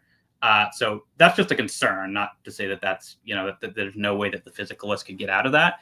But yeah, I think our central sort of disagreement here, or disconnect from what I picked up from your videos, was as far as I can tell, everyone who uses the phenomenal concept strategy thinks that this depends on semantic externalism. What I was understanding from you is, well, one, you said that you are not, or at least you lean against semantic externalism, and yeah, that's right. You don't think that the phenomenal concept strategy requires it. That's correct? Yeah, well, this is not something that I've encountered before. So, yeah, maybe we could talk about that. Why does it depend on semantic externalism? Yeah, there was your skepticism about that was interesting to me, because you even said when you were describing it, this is sort of like the morning star, evening star counterexample to the conceivability possibility thesis. Yeah. And there you got on me a little bit for not talking about semantic externalism there, right? Saying that these sorts of counterexamples to conceivability, possibility, these are Well, that's just where I motivated. would have put it in the presentation, because that has been discussed in the literature Sure, yeah, as yeah, a counterexample. fair enough. But what was interesting to me is that you yourself seem to make the connection there. So I guess the idea, right, is that Mary can have sort of something that it's represented in two different ways. The relevant truth there, right, or the relevant fact is being represented in two different ways, right? Mhm. And Yeah, so that's the idea. yeah, and this looks to me like this is basically what semantic externalism is saying, is that you can have these sorts of ideas or terms, sentences, right, that rigidly designate things, even without the awareness or intentions of the person using the term. And I mean, I just have a quote here from Depoe's thesis. I mean, I can read it for you, but what he has to say about this was that Alter 2006 maintains that proponents of the old fact, new knowledge approach do not necessarily have to assume semantic externalism. It is important to recognize, however, that every published defense of the old fact, new knowledge account does make this assumption. So, as far as I can tell, this is pretty widely acknowledged. But I mean, if you have a reason for thinking that it doesn't depend on that, I'm open. Well, it's just I don't know. It's not clear what the connection is. So all it seems to me, so semantic externalism says that at least in some important range of cases, that what it is that determines the content of our beliefs, or the meaning of sentences we utter, depending on how you formulate it, are things external to the mind, so things out in the world. So the classic, and sort of this is just to our listeners as well, the classic example of this is the idea of twin Earth, where on Earth, when we say water, that refers to H2O, but there's, we could imagine going to a twin Earth where the stuff, the blue fluid stuff in lakes that falls from the sky and that you drink to quench thirst and so forth, that's actually a different chemical substance called XYZ. The idea is that on the denizens of that world, they would use the term water, but they would actually be referring to XYZ. And so the point there is, and that's where the idea of a rigid designator comes in, because the idea is that the meaning of a word is picks out the same thing in all possible worlds, at least in which it exists. So the idea is that the meaning of the term water is different on Earth to on twin Earth, because on Earth it refers to H2O, and on twin Earth it refers to XYZ. And so the slogan form of that is meaning ain't in the head, right? The meaning is in some sense in the world and not in the head. So that's a rough sketch of semantic externalism. So for the record, I don't know if this is going to be relevant or not. I think that there is a part of that meaning is polysemous, that proponents of semantic externalism have been too ready to say that meaning simpliciter is not in the head, as distinct from saying that aspects of meaning aren't in the head, and that I actually adopt a dual notion of meaning, where there's something called wide content, which is essentially relates to things in the world. And that's what I think Putnam was talking about. And then there's something called narrow content, which I think of in, you might think of a definite description, although that's not quite right. But this is just for people who know what this stuff is. If you don't, it doesn't matter too much. So I think the point is, I think there's multiple aspects to meaning, and the semantic externalists are referring only to some of them in the thought experiments that establish that those aspects of meaning are outside the mind. So it's just not clear to me what the connection is between saying that there are aspects to meaning outside the mind and saying that we can have a concept that we can have two different concepts referring to the same thing. I don't see the connection. Okay, I mean, fair enough. This is not like something I'm going to have a formal argument for, because this is just widely assumed in the literature that I've read on it. What I can say is that in his dissertation, Depoe's basic defense of the idea that the phenomenal concept strategy depends on semantic externalism, rather, is basically just that. And probably to some extent, this is going to depend on how you want to define the terms. But he basically says that under this view, you basically say that Mary Mary's grasp of the meaning of these beliefs that are expressed by the respective concepts is not transparent. And so sort of the only way that's going to work is on semantic externalism, is that you'd have to deny the transparency there. And so that's only going to work on semantic externalism, is more or less the argument that he gives. I think I'll need to read that in more detail, because I've not encountered this before. And maybe I just haven't looked in the right spots, and maybe they haven't been discussing that issue when I was reading about this. It seems to me that, so the main reason why I say I'm not a semantic externalist is because I believe in narrow content, which I think is not external, that is internal. And I think of that in a cognitive science sense, it's like it's a mental representation that exists in the mind. And so it seems to me that I can say that there is wide content to Mary's two beliefs. So there's a set of, like, let's say, physical propositional knowledge about color vision and so forth, or particularly about, to make it more specific, the brain state that she will be in when certain photons hit her retinas, to avoid using phenomenal terms. So she has a set of concepts that refer to that state of affairs. She then also, when she goes outside, acquires a new concept that refers to the same state of affairs. But the concepts have different. So the idea is that they have the same wide content, which is where the semantic externalism part comes in. This is how I think about it. I mean, maybe I've gotten this wrong, but like, this is how I think about it. All I need is for the same two concepts to have the same wide content that they're referring to. They have the same referent, which is the same brain state, or brain state plus interaction with environment, however we want to define that. But it doesn't seem to me that they need to have the same narrow content. Now, a lot of semantic externalists don't think there is any such thing as narrow content. That's why they're semantic externalists.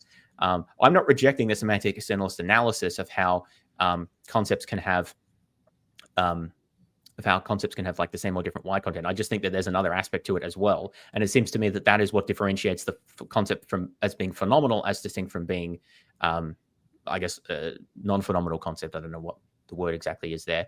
That the narrow content of that is different, and that's the sense in which it's not transparent, right? It's not transparent to Mary when she's inside the room. What the experiential state will be when she goes outside, and likewise, it's not transparent when she experiences the experiential state that actually is the same thing as that refers to the that is the state that would have been produced by the brain state that she conceptualized while inside the room. I don't know if I explained that entirely well, but it seems to me that I can be a semantic externalist. Okay, let me step back a bit. It seems to me that I can appeal to phenomenal concepts because I'm borrowing a lot of the analysis from semantic externalists, but I can avoid being a semantic externalist because I believe in narrow content. And I don't think believing in narrow, I think this would be the key thing. Does believing in narrow content undermine the phenomenal concept strategy? I don't see how it does. I'm happy to acknowledge that I may need to think about that and read about that more, but I've not seen anyone argue that. Yeah, and to be fair, I haven't either. That's just typically been assumed in the literature that I've read. It's interesting, though. You are saying that the concepts are not epistemically transparent for black and white Mary, correct? Yes. Okay, so yeah, but yet you still want to say that that's not committing you to semantic external. So yeah, I guess I would also need to think about more if that's a viable way out. And again, knowledge argument is not the one that I've necessarily given the most thought to. So I mean, maybe you're right. That would be sort of pioneering a new route from what I've seen in the literature surrounding this. But yeah, I mean, I'm not going to bullshit you and pretend that I have a knockdown argument that you have to be a semantic externalist to use the phenomenal concept strategy. It's that's just fair enough. It's typically assumed that you do. That's fair. I would also note that if I was convinced that the phenomenal concept strategy committed me to semantic externalism, I'd probably be inclined to accept semantic externalism and rethink some of my other positions. But I don't see that. I don't see that appealing to phenomenal concepts commits me to rejecting narrow content. The usual reason that semantic externalists reject narrow content is, at least that I've seen, is that they think that we can't give a good theory about what narrow content is. But I mean, so David Chalmers rejects this. I don't know if he agrees to call it narrow content, but this is where this may be a bit too technical. But for those who are familiar with this, David Chalmers does distinguish between different different forms of conceivability, and it seems that what he's doing there is making a distinction between whether we have between like narrow and broad content in the way that you define what is conceivable. So that is a point that people have raised against him, that he is not like being a strict semantic externalist in that sense, because he seems to have some sort of notion of narrow content or definite descriptions feeding into it. Because again, if you're a strict semantic externalist, the classical kind, is that you think that meaning is entirely determined by the referent of whatever you're thinking about or whatever your sentence is. It's all something outside of the mind and nothing inside the mind. Narrow content is supposed to be something inside the mind that can be the same across different external environments. So the idea would be that in Earth and twin Earth, narrow content would be some kind of mental representation of the nature of water. Like it's this, I mean, one of the slides actually mentioned this here. I don't know if this will be, maybe I shouldn't look for random slides, but it actually provided a definite description of water as a kind of objection to this, but I don't even know if I included it here. Anyway, it doesn't matter. Yeah, we'll probably be in the section on the modal argument anyway, because that was when I discussed H2O and water. Yeah, let me just quickly see if I can find that, because I did actually find that. Yeah, here it is. Here it is. This is an example of what a definite description of water would be, or like at least a sketch of one. The clear, odorless, potable fluid that makes my plants thrive. So that's an example of a definite description of water, which plausibly could be the same in Earth and twin Earth. And so this is what someone who rejects semantic externalism might give as an example of the narrow content. Now, I think it's much more complicated than that, right? But like, but that's, I mean, that's essentially what McGrew's talking about here. He's basically giving an objection to semantic externalism on the basis that we can describe the narrow content that's the same in Earth and twin Earth. And so therefore content, and so meaning is not entirely a matter that's external. I'm not asking you to agree or disagree necessarily with that. What I'm appealing to is just the fact that my understanding of like the strict semantic externalists is that they reject the notion of narrow content and therefore say that meaning is entirely external to the mind, because they think of meaning as the same as a reference. But I don't agree that that's what meaning is only about. It's also about mental representations, and mental representations can have different forms. One form can be like a definite description like this, which can be the same across multiple worlds. And so the idea would be that Mary's different concepts can have different narrow content, so they can be different, but they can refer to the same thing in the same way that well, actually, it's the opposite in this case. So Mary's two concepts are different, have different narrow content, but refer to the same thing. They refer to the same physical state of affairs, right? Whereas twin Earth, it's the opposite. Their concepts have the same narrow content, the same definite description here, but refer to different things. One is H2O and the other is XYZ. So it's sort of the flipped case. But anyway, so would it be fair then to say that you hold a sort of like a hybrid view, sort of like something? Yes, that's right. I think that's what it's typically called, because you essentially accept the semantic. So this has been discussed. I can't remember the thinkers here, but yeah. So there are some who accept this notion that yes, the semantic externalist analysis is correct as far as it goes when it comes to reference, but there is also narrow content, and so it forms a hybrid view of meaning. Yeah, okay. I mean, I am somewhat familiar with attempts to do hybrid views between like Russell's theory of descriptions and sort of take on some of the baggage of semantic externalism. I'll confess that, that's not waters I've waded into very deeply. So, I mean, I'm not going to try to fight you on that. That's fine. That's fine. Yeah, I'll just leave it at that. From what I've seen, the phenomenal concept strategy as presently sort of understood in contemporary philosophy is typically dependent on some sort of semantic externalism. I'm happy to grant you there may be a way to make it work without that. And, if there's a way to do that, then we can come back and see what that looks like in the future. All right, that's fair enough. So we can leave that there. That's interesting, and I'll look into that in more detail. So we've got about half hour left. Let's turn to the final section, which was objections to dualism. So let me refresh my memory here. I don't know that we need to talk about all of these, but a number of them are quite interesting to me. Honestly, these are probably the biggest reasons why I don't find dualism convincing, because I don't find that their responses here are very convincing. So I would be inclined to, if I was in a position where I didn't have good responses to modal or knowledge arguments, I would be inclined to say that those count in favor of dualism, but these objections have significantly more weight. So that's actually where I put the balance of the case. So it'll be interesting to hear well, what you think about these. So let me just have a quick look here, because some of them are sort of related to each other. Some of them are a bit different. I think maybe we should start with the sort of most central ones, and then we'll see how we go. So like the conservation of energy, causal closure, and the interaction problem are all, I think, closely related. But they focus on different aspects of it. So I don't actually know if there's a particular reason why I'm showing these. Okay, so maybe this is your fundamental response to the interaction problem. So this is actually something I wanted to bring up with you, because my video presented sort of two different versions of the interaction problem. Okay. Sort of the... So make that distinction for us. Sure. So there's sort of the popularly repeated one, right? Which most of the quotations that I cited, I think I cited like 4 or 5 of them in my video, philosophers just saying, well, like the fatal problem with dualism is that it can't explain how mind-body interaction happens.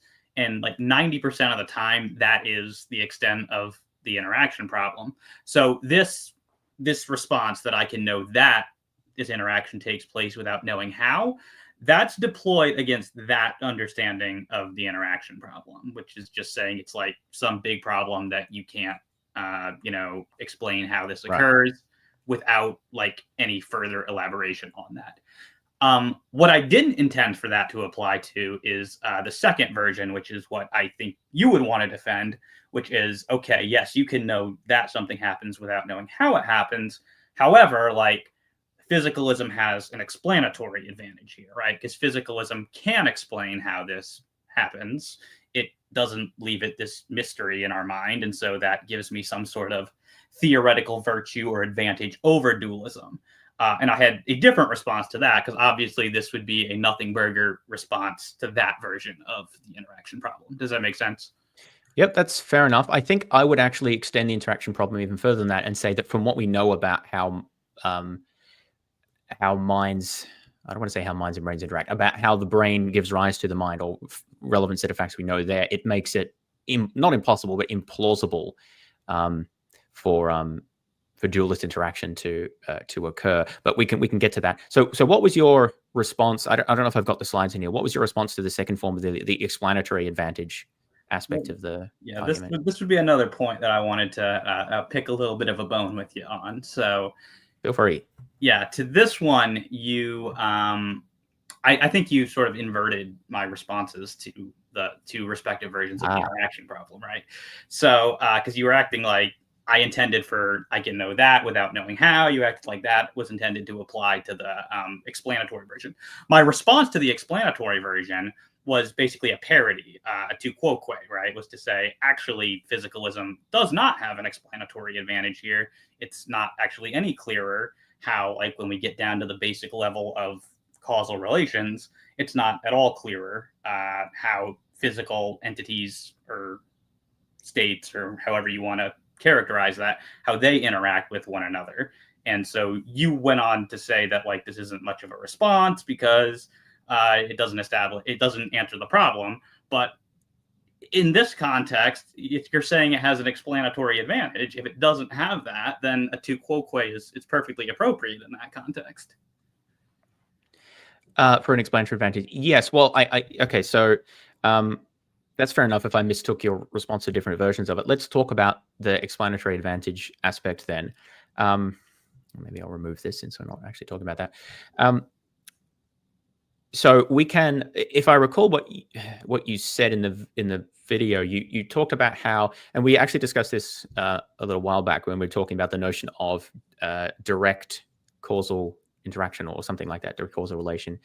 And when you get down far enough into the detail, you have to just say that, like, to take my example, that two positively charged particles have exert a force on each other of a certain magnitude depending on their distance and product of the charges, the inverse square of the distance and the product of the charges, and that we can't necessarily probe much more than that.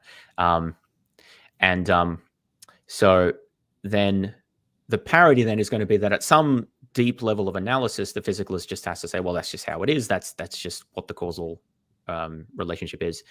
And likewise, the dualist is saying that about the relationship between the mind and the body, or mind and the brain.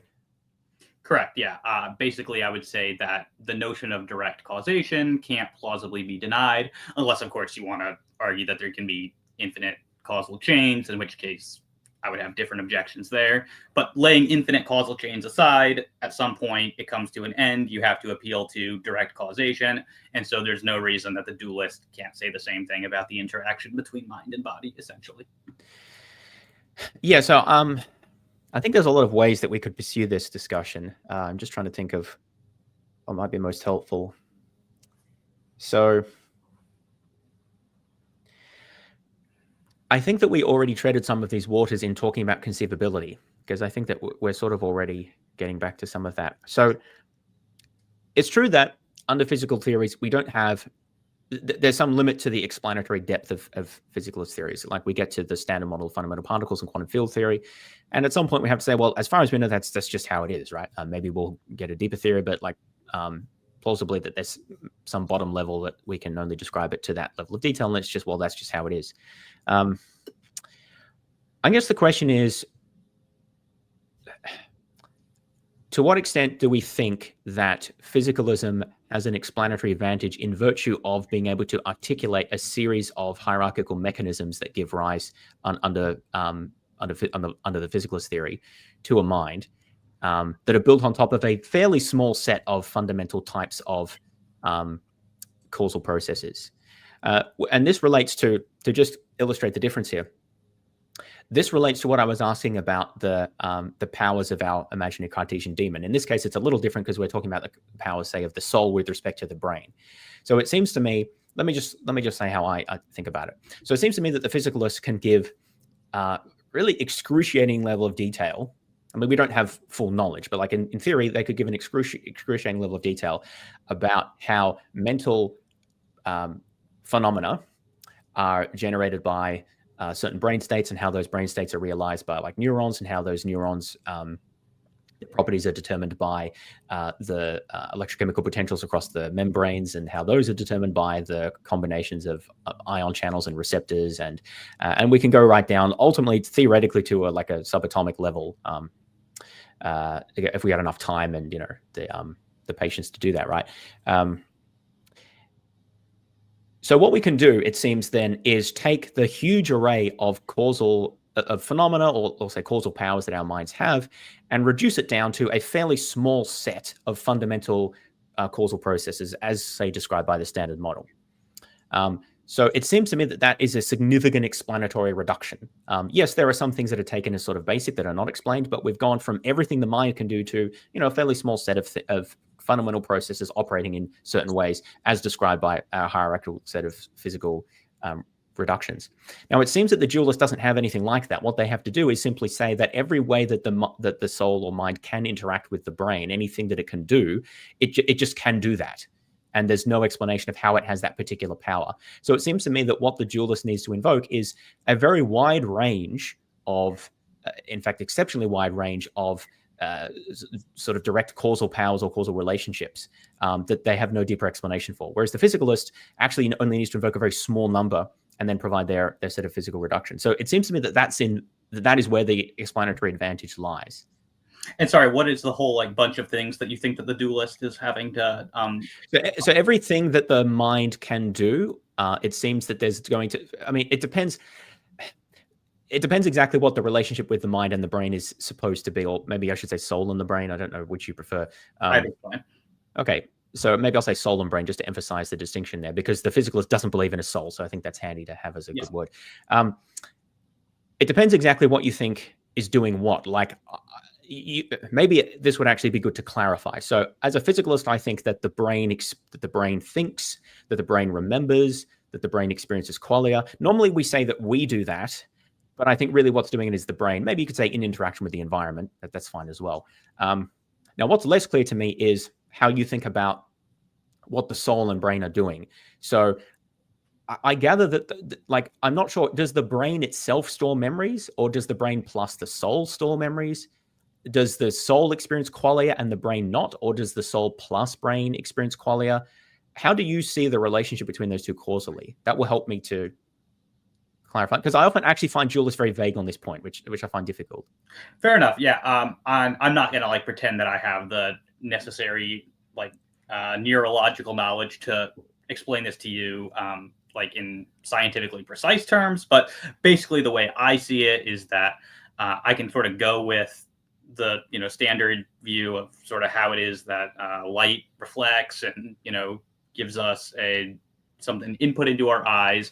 The brain is no doubt doing work in configuring that together, and whatever it ends up generating is a visual image, qualia, however you want to characterize that. That is not in the brain, but that's generated in the mind. So there is interaction that goes, bottom up in that way. When the mind is interacting with the brain or the body, that's primarily, from my view, going to be like when voluntary actions are going on. And so kind of I'm happy to go with like whatever neuroscience reveals about the causal process leading up to, like, say I decide to raise my arm up like this, whatever science tells us about what's going on in my brain to lead to that, I'm fine with accepting that whole story. And then I just insert the soul plus a direct causal relation sort of prior to that. I'm not saying that anything about like neuroscience suggests that is what's going on, because dualism's not. Yeah. That's fine. I'm not saying you need to say that, but that's broadly how I conceive of the relationship. Yeah. So you gave the example of voluntary action, but I'm interested in a few other cases as well to try to complete the picture. So, sure. Do you think that souls can exist without bodies? Yes, that's not a necessary commitment of substance. No, I know it's not, but I'm trying to understand how you think about how it works. Yes. Yeah, this is a point. Okay, so that I think makes less sense to me than the idea that they exist as a necessary fusion. But I mean, maybe I'm wrong about that. This is why I was looking forward to talking about this, because I want to try to develop a richer picture of what dualists are actually committed to, or at least you're committed to. I know dualists are different, but okay, so when a soul is detached from or separate from or not interacting with the body, can it have perceptions? Can it remember things? It's a good question, right? I've never been detached from a body as far as I know, so I can't tell you directly what that's like. According to the commitments of your theory, I'm asking you to, think about some counterfactuals and see what's conceivable on the basis of your theory, right? Yeah, it's possible. I can definitely say it's possible, on my view, for that to happen in the strict logical or metaphysical sense. Yeah. Whether that's like psychophysically possible, like given whatever psychophysical laws are in fact in place, or however you want to characterize the relevant modality there, whether that is actually like the case, I don't know for sure, but I would definitely say it's like logically or metaphysically possible for a disembodied mind to have visual perceptions, and that's just going to be due to me being committed to things like that a Cartesian demon scenario is possible, so that you could have literally every perception you actually have and still not have a body. So this raises a question. It's not necessarily a problem. I think it depends on how you want to cash it out, but a potential overdetermination problem. So if we want to say that a brain can have visual perceptions, or it can, if you don't like perceptions, because maybe that's qualia, maybe it can remember things, or even engage in physical action, whichever of these things we want to take as examples. If we think brains can do those things without souls, maybe you don't think that there can be brains without souls. But if you also think that then souls can do those things without brains, what's happening when they come together? Maybe brains can't do those things without souls, and the soul needs to help it. Is that the idea? Or could they do it without souls, but there's some difference when the soul comes in? I'm trying to see what the soul is doing when it comes together with the body, because that's going to affect on how I push the interaction problem. That's why I'm asking it. Sure, fair enough. Let me try to answer that the best I can. So whatever like physical brain processes are going on, presumably that can happen without the brain being paired to a soul. Whether or not it actually does, separate question. I don't think I would say that a brain is remembering, because what I take remembering to be is sort of going through a series of mental states that are about the past, or that are presented as being about the past. So the brain without the soul doesn't have mental states? Correct. Yes. Mental states are immaterial properties or aspects of the mind or soul. Okay, I think that helps us to clarify. So that's very puzzling to me about what the brain's even doing at all, if it doesn't have mental states. What do you think it's doing? Yeah, I mean, again, my ignorance of neuroscience is probably going to show a lot here. of neuroscientists would say that it is, for example, instantiating memories, which are like mental state or recovery. I'm happy to say whatever it's doing is causing the memories that I'm having. Yeah, okay. I definitely think that like stuff that happens to the brain, like it affects our mental states, right? So there is stuff that it's doing. Perhaps it's generating the memories, or it's in some way. In some ways causing the perceptions that we're having. I'm fine with saying that as to, precisely what it's doing. I don't know enough about neuroscience to, Okay, yeah. So let me try to conceptualize this in a way that's making sense to me. So a brain by itself, or like in a body, somehow detached from a soul, maybe that's not even possible. But if we conceptualize that, it doesn't have mental states.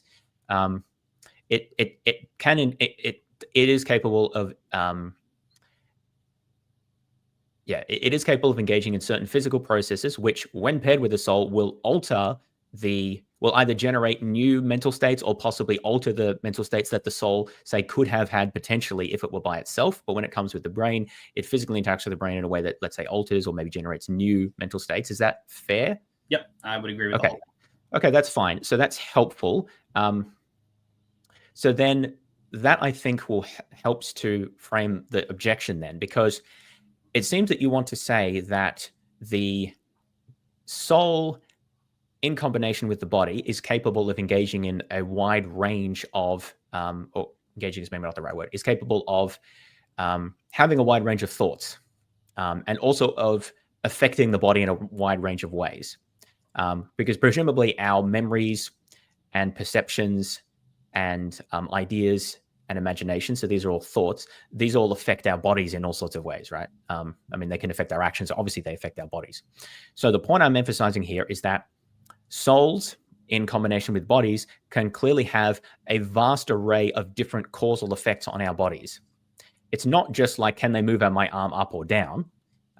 It's can they have any of the effects on our bodies that like any of the mental states can have, which includes things like on our not just voluntary muscle motions, but would also include sympathetic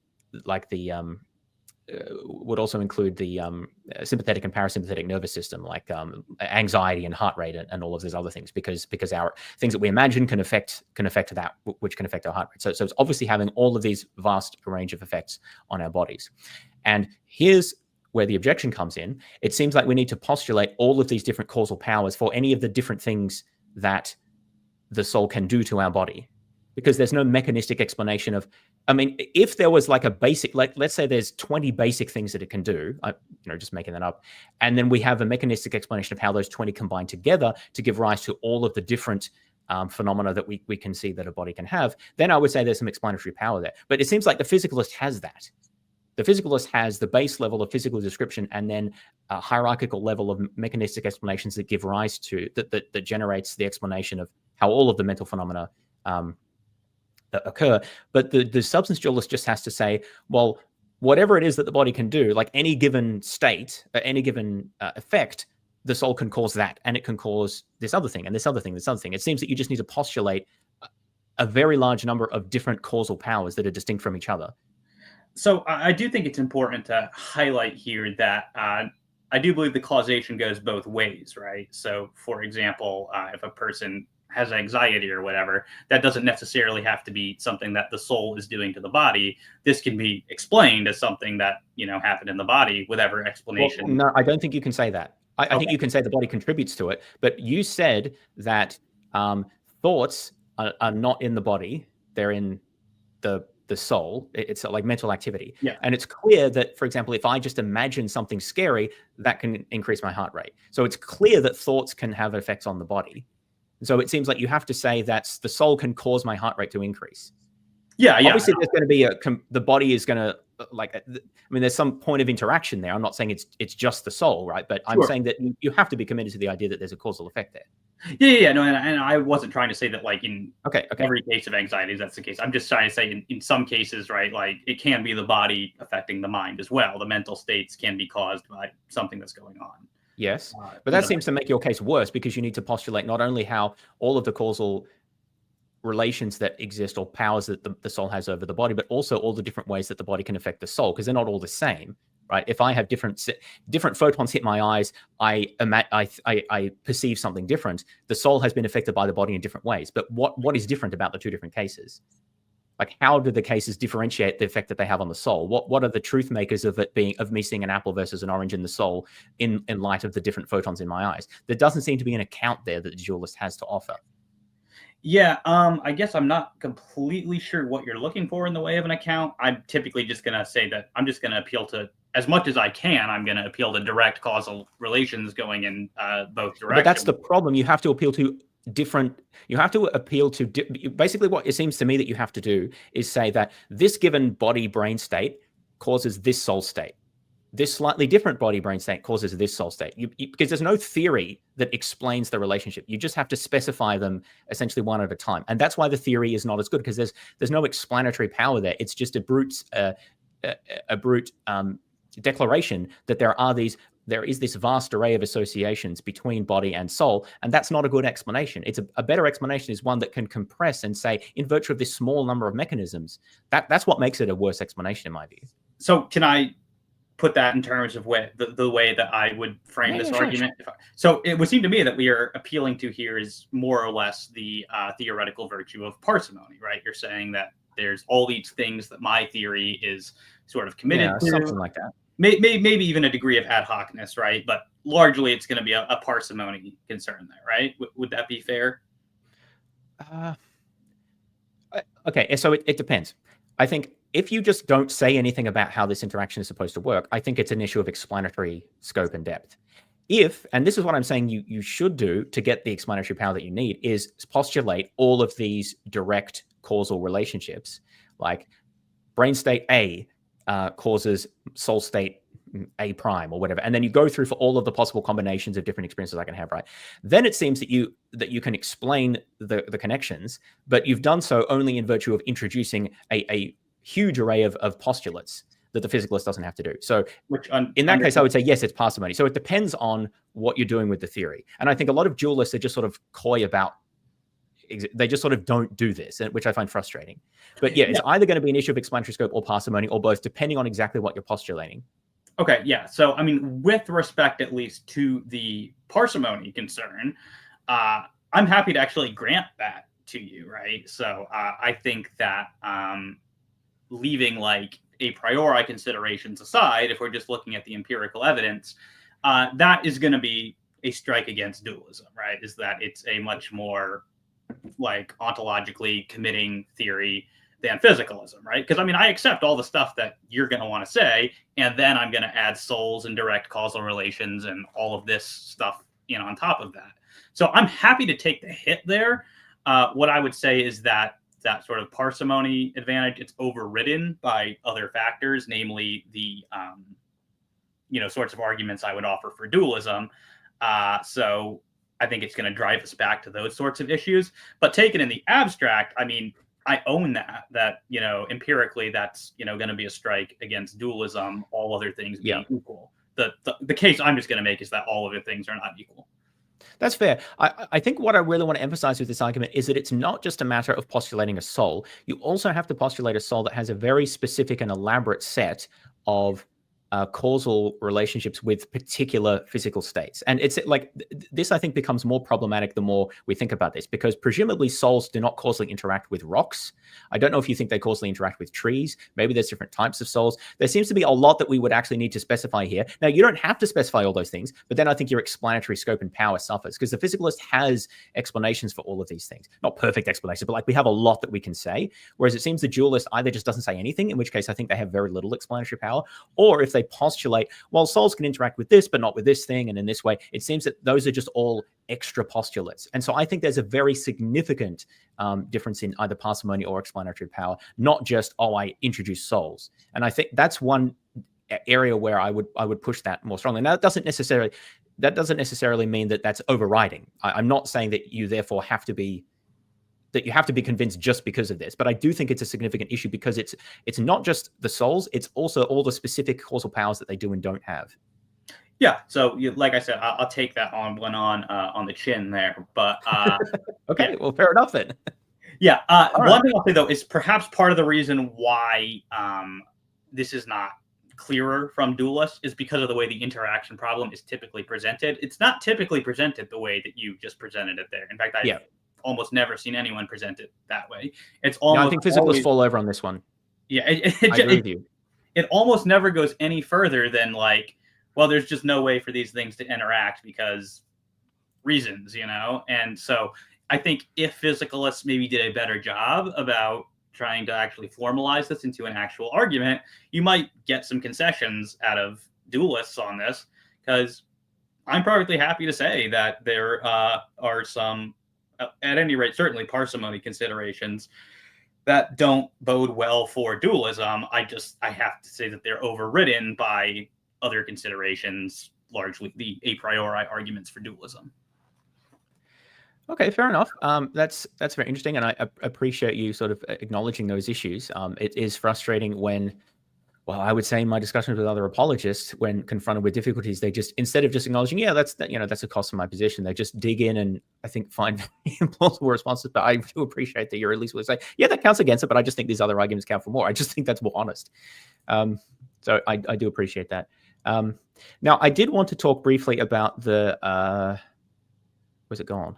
The pairing problem. I suspect we might end up at a similar place, but I just did want to pick your brain a bit about this. So, I mean, yeah, I actually strongly suspect that this will end up being very similar, but I still want to ask you. So the idea of the pairing problem is something like why or how is it, or what determines which or whether a soul interacts with one body, and specifically that body, and not a different one.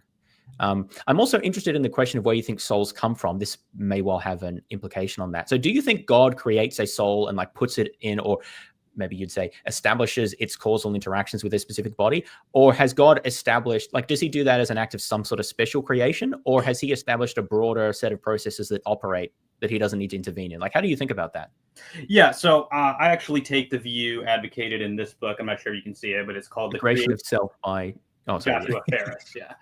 I take his view. So he advocates for what he calls creationism. That's not young earth creationism. That is creationism about the soul, where it is created by a direct act of God. As to, is it paired to the body at conception or at some later point along the developmental process? That I'm not completely settled on when exactly that happens. But yes, I do broadly take a creationist view. It's not something I'm like super firmly committed to. So I would be open to, if God, had set, like if I took like William Hasker's sort of emergent dualism, and I thought that the soul was something that sort of emerged from the brain, then I would probably say that God doesn't actually have to directly intervene in that. But I don't happen to take Hasker's view on that. So yes, I would identify as a creationist about souls. Sorry, I know you asked something about the pairing problem in there too. Well, I think that probably answers the pairing problem, because it's going to be part of the way God creates them, presumably. Yeah, that God's going to pair them appropriately to the body. And this would amount to having a certain set of causal powers to interact, presumably with that body, not other bodies. At least that's how I would think about it. Yeah. I mean, and so then our discussion becomes essentially the same as what we were just talking about before, that you have to postulate these specific causal powers and not others. I was going to say something. Yeah, okay. So I have been very critical of some apologists, namely Gary Habermas, who raise near-death experiences as evidence. Well, they raise it as evidence for different things, an afterlife being one, a resurrection being another, and also like body-soul dualism, or as another as a sort of a third position that they argue that it supports in some way. Now, I want to emphasize, you did mention out-of-body experiences in your video, but you don't use their actuality as evidence for anything. It's more just their conceivability. So I want to distinguish that. That's not what I'm actually talking about here. What I'm interested in is the idea that it seems to me, particularly, okay, so there's a few different issues here that I see this as somewhat problematic.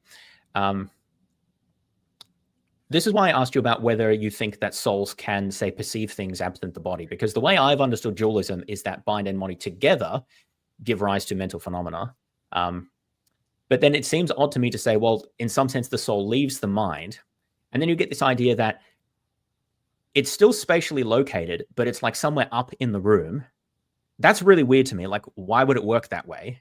Why would the soul be spatially located and still near the body, but up in the room? And then it can still see things when it's not connected with the body. But don't you need eyes to see? Well, maybe not, but that gives rise to the question, what are our eyes doing if you don't need them to see? And then it can somehow come back into causal contact with the body and then encode memories of things that it happened to it, which obviously it can remember because those things happened in the past to it.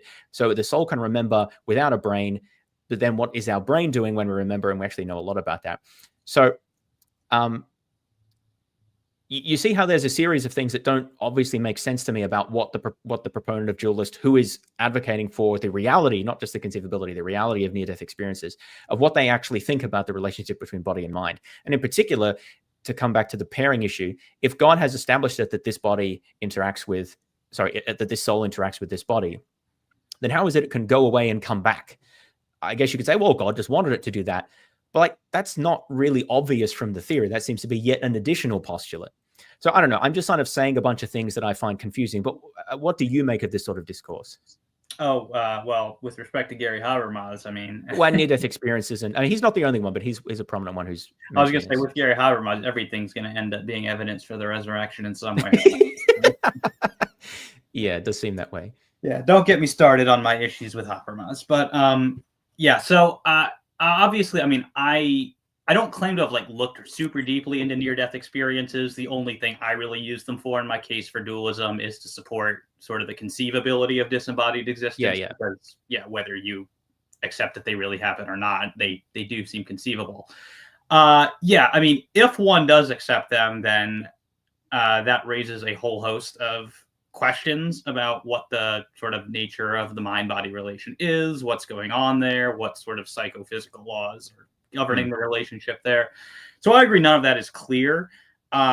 If we had like really good evidence for near-death experiences, that people were in some sense able to leave their body, that's like a possibility. As a dualist, I have to be open to that. And so maybe it is the case that we just have really great evidence that this happens.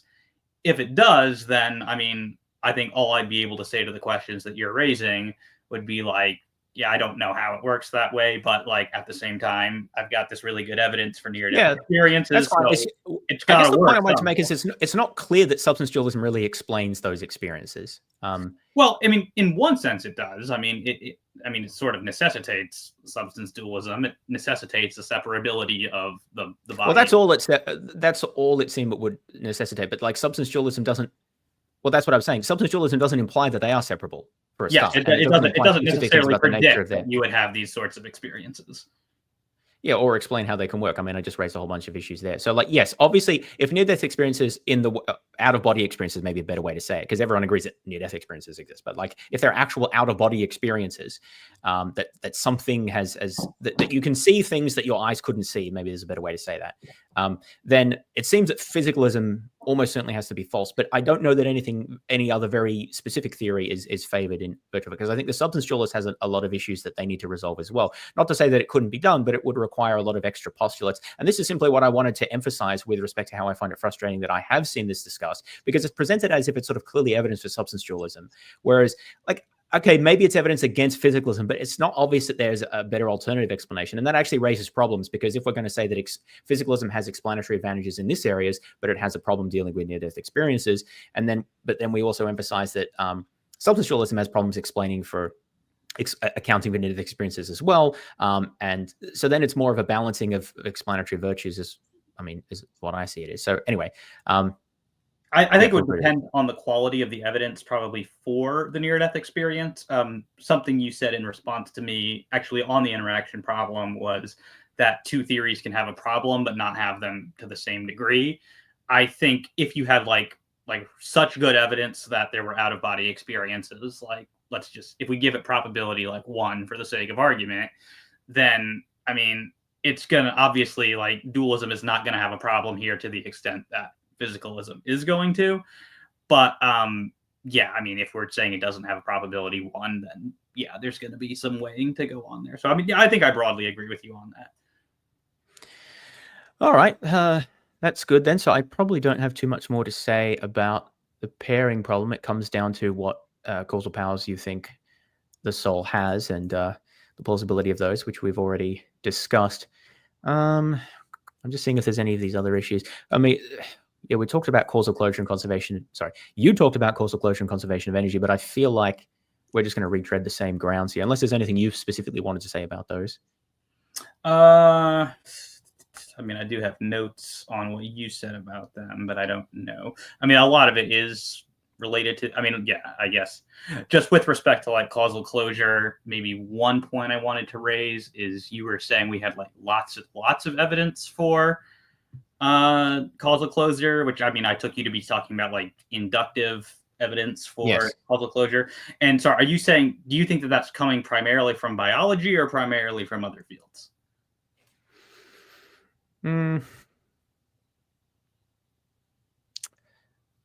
That's an interesting question. I haven't thought of it quite that way. I mean, I don't make strong distinctions between what evidence about which field a particular line of evidence comes from, because I see science as fundamentally integrated.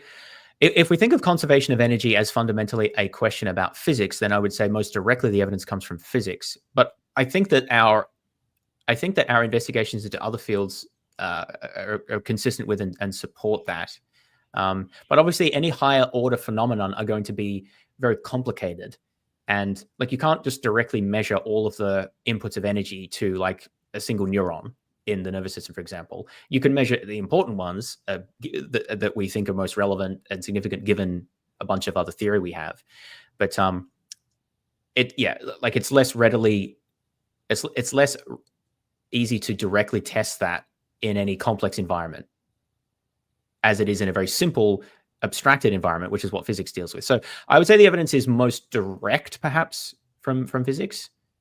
I think that it's supported by our other scientific areas as well. I don't know if that really answers your question.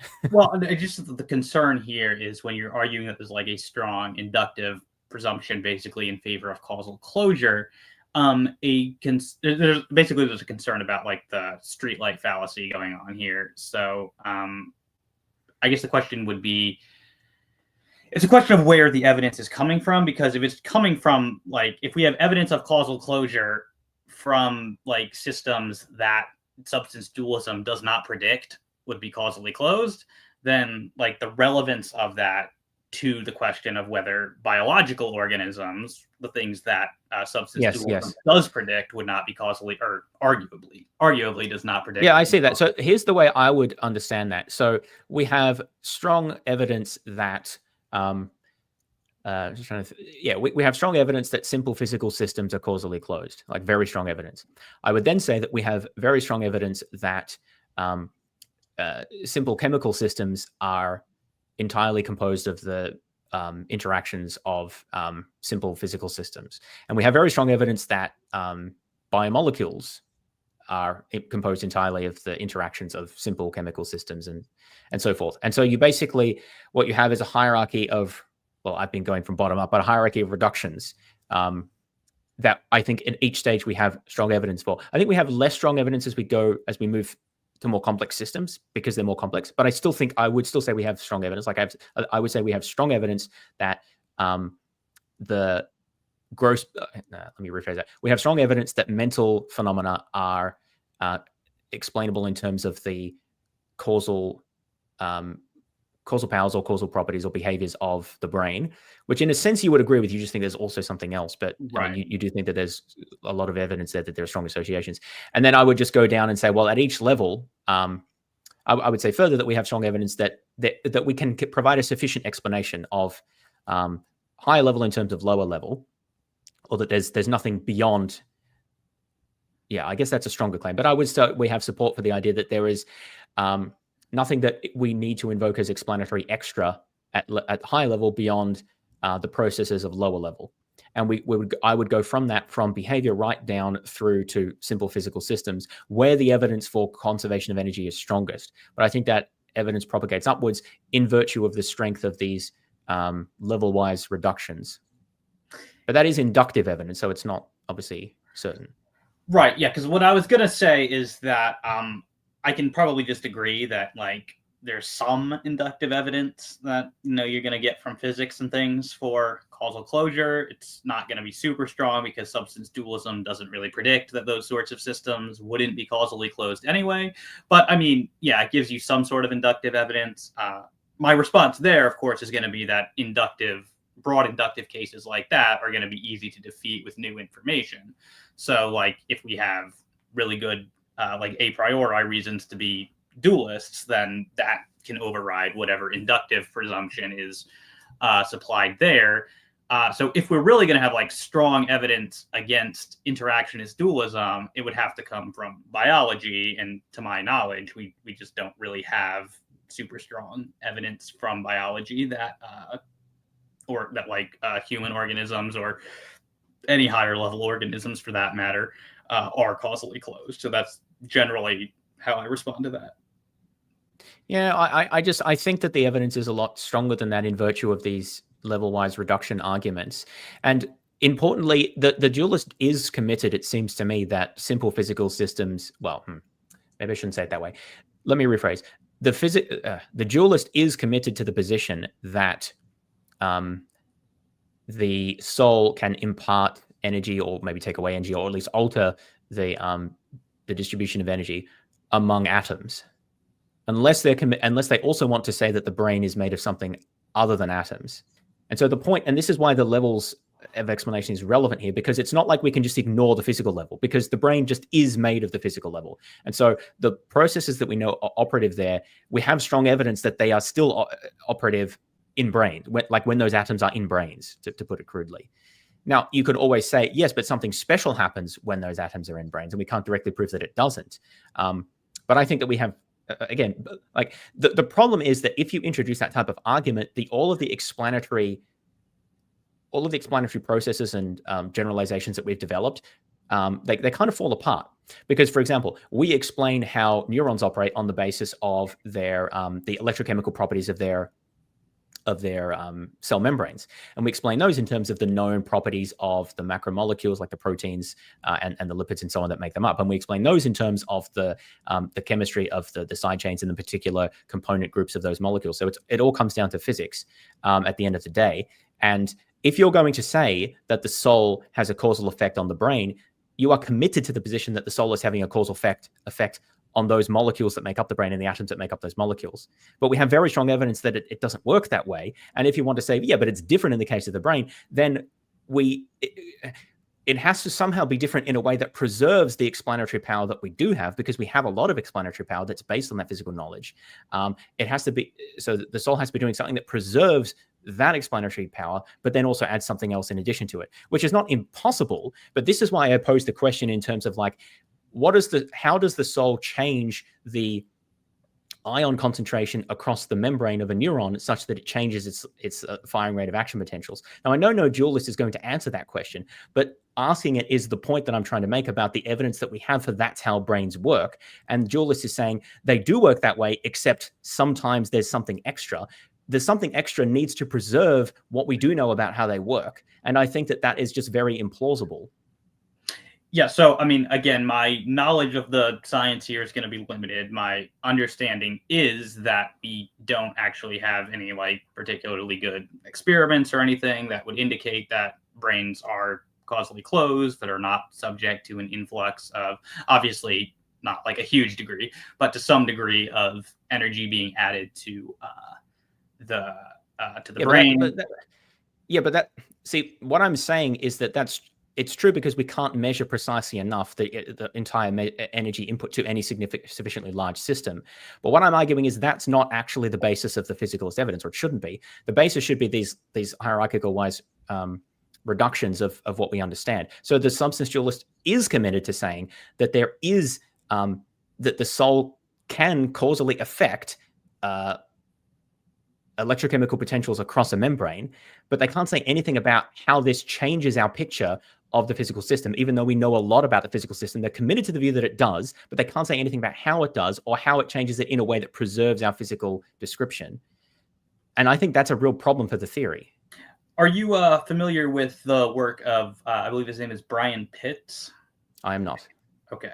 Well, I'm not terribly either. I know his work, he has suggested that there are certain things that we, can observe in the brain that actually do look like they could be the causal activity of the soul. I don't want to stay. Do you have another search term that I could use? Because I think there are. Oh, okay. I found something. Never mind. I'll look. Okay. Wait. Yeah. I mean, I don't want to like rest anything on that because I don't have the requisite knowledge to understand if Pitts' arguments are any good. My point here is just to say my understanding of the literature is that it doesn't seem as clear cut as you seem to think that it is, that like there's just no room for the activity of the soul there. Well, I mean, I think that's because dualists don't know much about the science. Most of them are like you, to be honest, and don't know much about it. I don't know say that that's exclusively true, but like I just never see them talk about this. Yeah, they just don't seem to care, and I think that's a real problem. If they think that the soul is interacting with the body, why don't they care about how that's supposed to happen and how we could test it and how it fits with our scientific theories? This is actually really strange to me. Yeah, I mean, I think that that's interesting. Like, I would be very interested in experiments to that effect. I'm obviously not the guy to do that, but I would actually be very interested if somebody wanted to, run those experiments. And again, I do find it fascinating that people like Pitts are allegedly trying to do that. So I don't want to say that there's nothing that can be said there on behalf of the dualist community. But I mean, a part of it is that dualists are just overwhelmingly, philosophers and not scientists. And I don't even think that that's necessarily because like something about science is incompatible with it. I think that the two fields just tend to attract different sorts of people. But I would think it'd be interesting if we could run the sorts of tests and diagnostics that you're wanting to. Yeah, well, I'll have a look at Brian Pitts and see what work he's done there. I don't think I've come across that before. So thanks for the recommendation there. Yeah. I do think that actually is a good way to finish off the discussion, which is the idea that philosophy of mind specifically and neuroscience attract different types of people, because I think that is very true, and that I think highlights the difference here, because your arguments for, I think what we've seen today is that the main argument that you find convincing for, substance dualism is the modal argument, which is based on a priori intuitions and judgments about conceivability and possibility fundamentally. And you see that as constituting stronger evidence than any of the counter evidence or countervailing considerations that might be provided by the additional, say, complexity of the theory or the explanatory problems that we talked about before. The way I think about it is essentially completely the opposite. I don't agree with the a priori arguments that you've raised, but I also just sort of think that even if I didn't have a clear response, I just don't think they're very convincing. I don't think we're very good at coming up with a priori arguments about these sort of very abstract issues that are quite divorced from our everyday experiences, like about a lot of the sort of science fiction scenarios, or at least that we don't have insight into, even if maybe our brain's in vats, but we don't know that. So I'm quite skeptical about pretty much all of those types of arguments. And as a point of disposition, I'm much more convinced by empirical scientific evidence, or like essentially philosophical arguments that are grounded quite strongly in that, which is why I do appeal to like scientific details in dealing with these arguments. For example, in discussing the interaction problem, I think that you do need to talk about some of the details there to see what the problem is supposed to be, and not just raise it as an abstract issue. So, I mean, yeah, I think we've highlighted a fundamental difference about how we approach things. I think it makes it difficult to make progress on these issues because people do approach things very differently. But yeah, it's been useful to highlight that. Feel free to comment on anything that I just said there. I just think just another way of saying what you're saying is that you're an empiricist and I'm a rationalist. And so part of that comes from, which is not to say, obviously, that you don't think that there are important rational considerations, nor do I think that like empirical considerations are irrelevant. It's just from my perspective, there's a certain certainty yielded by a priori considerations that you can't necessarily get from empirical evidence. So if I have, a priori considerations that are indicating something that I think I can know with far more certainty than I can know anything about the empirical world, as long as like the empirical evidence that you're raising is not logically incompatible with that conclusion, I think it's going to be less concerning to me. Whereas if you're not, on board with those a priori considerations in the first place, then I completely see why like this would just look like an unnecessary fifth wheel hypothesis to you. So I think it is very much springing from sort of our different meta philosophies there. Yeah, very interesting. Well, I think that's probably a good place to end it. I'm just going to have a quick look at chat here if there's any of these. We've got a few questions here, but many of them are diving into weeds that I don't necessarily want to dive into now. All right. Well, I mean, I don't know. Let's just have a look at this question. It might be interesting. So in what sense is the soul non-physical if it does interact both ways? Both ways. Not sure what he means both ways. I think he probably probably in the brain. I think he probably means saying that like the mind can interact with the brain and the brain can interact with the mind. Yeah. Can't we then make a soul detector or a soul manipulator out of the same regular matter? How would you respond to that? I guess I'm not sure why he's thinking that the soul would have to be physical if it interacts both ways. There seems to be like an assumption there that in order to act both ways, it would have to, like the soul would have to be physical in order to have two-way interaction. And that doesn't it needs to interact with the physical. So I think then he's saying, well, couldn't we build a detector that would take advantage of those physical interactions that it does have, or causal powers that it does have? I mean, and theoretically, maybe you could find some sort of detector, but I guess I'm not sure why he's drawing the conclusion that this would have to mean that it's non-physical. Yeah, so... Or rather, why he thinks it would imply that it is physical. Yeah, I mean, I'm not sure. I'm just trying to think through that. So it seems clear that, well, actually, this was something that was raised, the idea that a soul can have a physical location as an example of a physical property. That was advanced as a potential answer to the pairing problem, which I think is actually a very implausible answer, but I mean, we don't need to go through that again. But the idea would be that the soul can have some physical properties potentially. I mean, the powers, the causal powers that it have, I guess they would be, I don't know if you call them physical, but they're clearly not purely immaterial because their causation is a relation between the cause and the effect. And if the effect is material, then it's not purely an immaterial property, right? How would you think about that? Well, to be clear, that's not actually the solution I endorsed to the pairing problem. That was one that Rickabaugh and Moreland. No, sorry. Yeah, I skipped two things. I was talking about that, and now I'm talking about that. That was unclear. Yes, so that would be one example of a physical property that some people think souls could have, a location. Now I'm talking about something different, which is a physical property that any interactionist, is a property that any interactionist substance dualist thinks the soul has, which is certain types of powers causal powers to affect the physical world. The question is whether you think of those as physical properties or as like dual properties or something else. Yeah, I don't think of causal properties as necessarily being physical properties. But if they're causal properties with respect to the physical world. I don't think they have to be physical, or at least I mean, to some extent, that's probably going to depend heavily on how you're defining terms. Yeah, that's the issue, right? I'm just wondering what you think. So, like, if the causal relation is between a non-physical soul and a physical brain, that power to exercise that causal power, the property of being able to exercise that causal power would still nevertheless be non-physical. Is how you describe it? Yeah, I would describe it that way. Yeah, I mean, I'm not saying I disagree. I'm not entirely sure how to describe that, but the point is, I think that they may be thinking of that as a physical property, which then makes the soul physical. Maybe I don't know. Yeah, if you think all causal properties have to be physical properties, then of course it's going to straightforwardly follow that if the soul is causally, I mean, I don't even know why he brings up two-way interaction. Then if that's his point, I mean, you could just say if the soul affects the body or vice versa, then it can't be a non-physical sort of thing.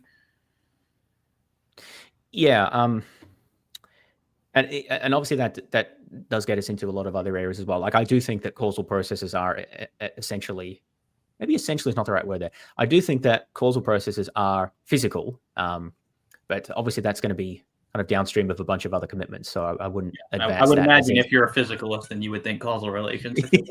Well, there's some people who deny the existence of causal relations, right? Or sort of, I mean, you take a strong Humean view of it. They're not fundamental. They're just regulators. But anyway.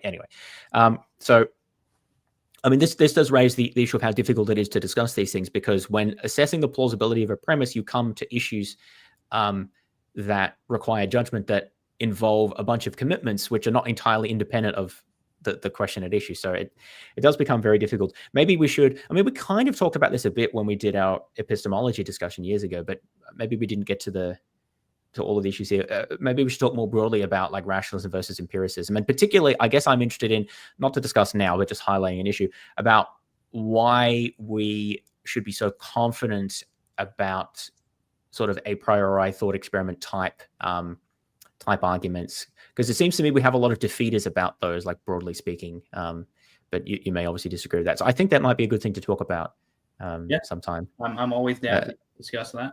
Yeah, I have to think about that a bit more to frame it, but that could be good. All right, just about ready to finish here. Just seeing. So someone has asked me about about disjunctivism with respect to vertical and hallucinatory experiences. So the theories of perception is something that I'm still getting my head around. What I understand this is an idea of, so direct realism says that we have some sort of direct, that we perceive the object of our perception in some sense directly. We don't perceive a sense data or something like that, which is what David thinks.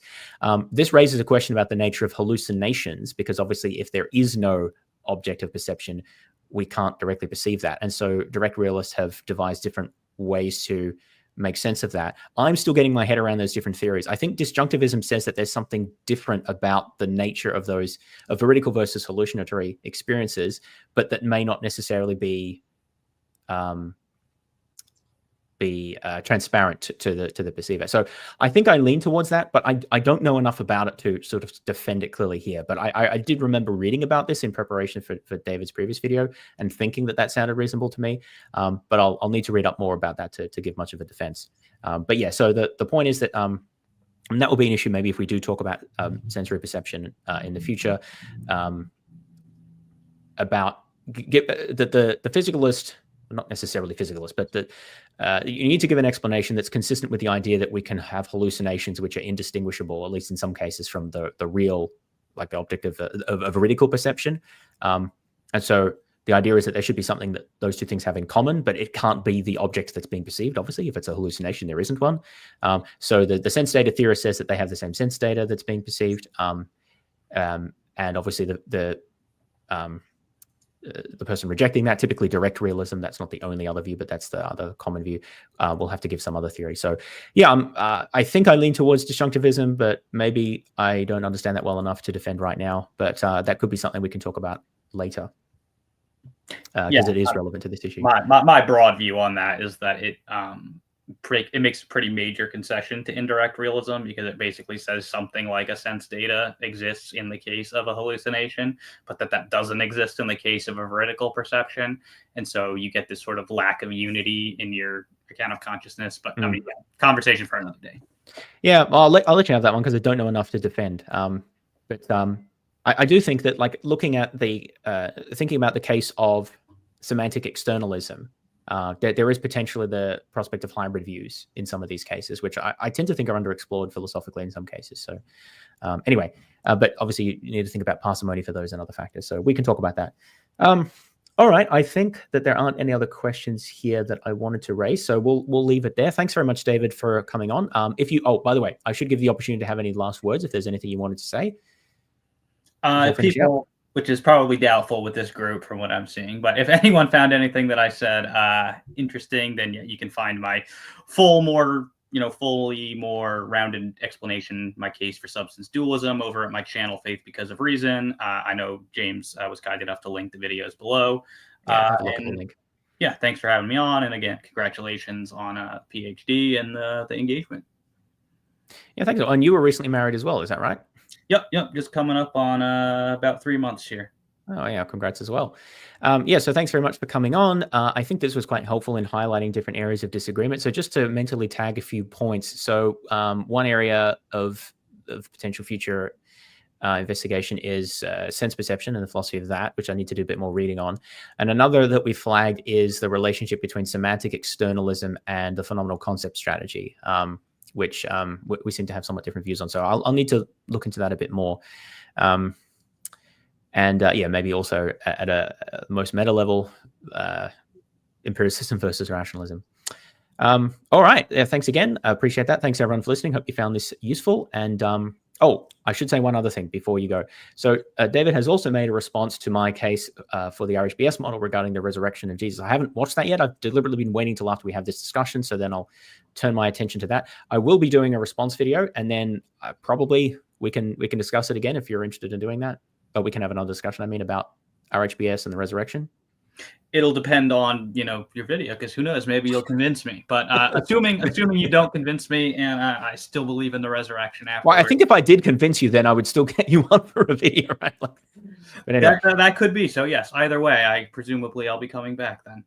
All right. So yeah, that'll probably be the next one. So look forward to that. Until then, take care, everyone, and I'll see you then.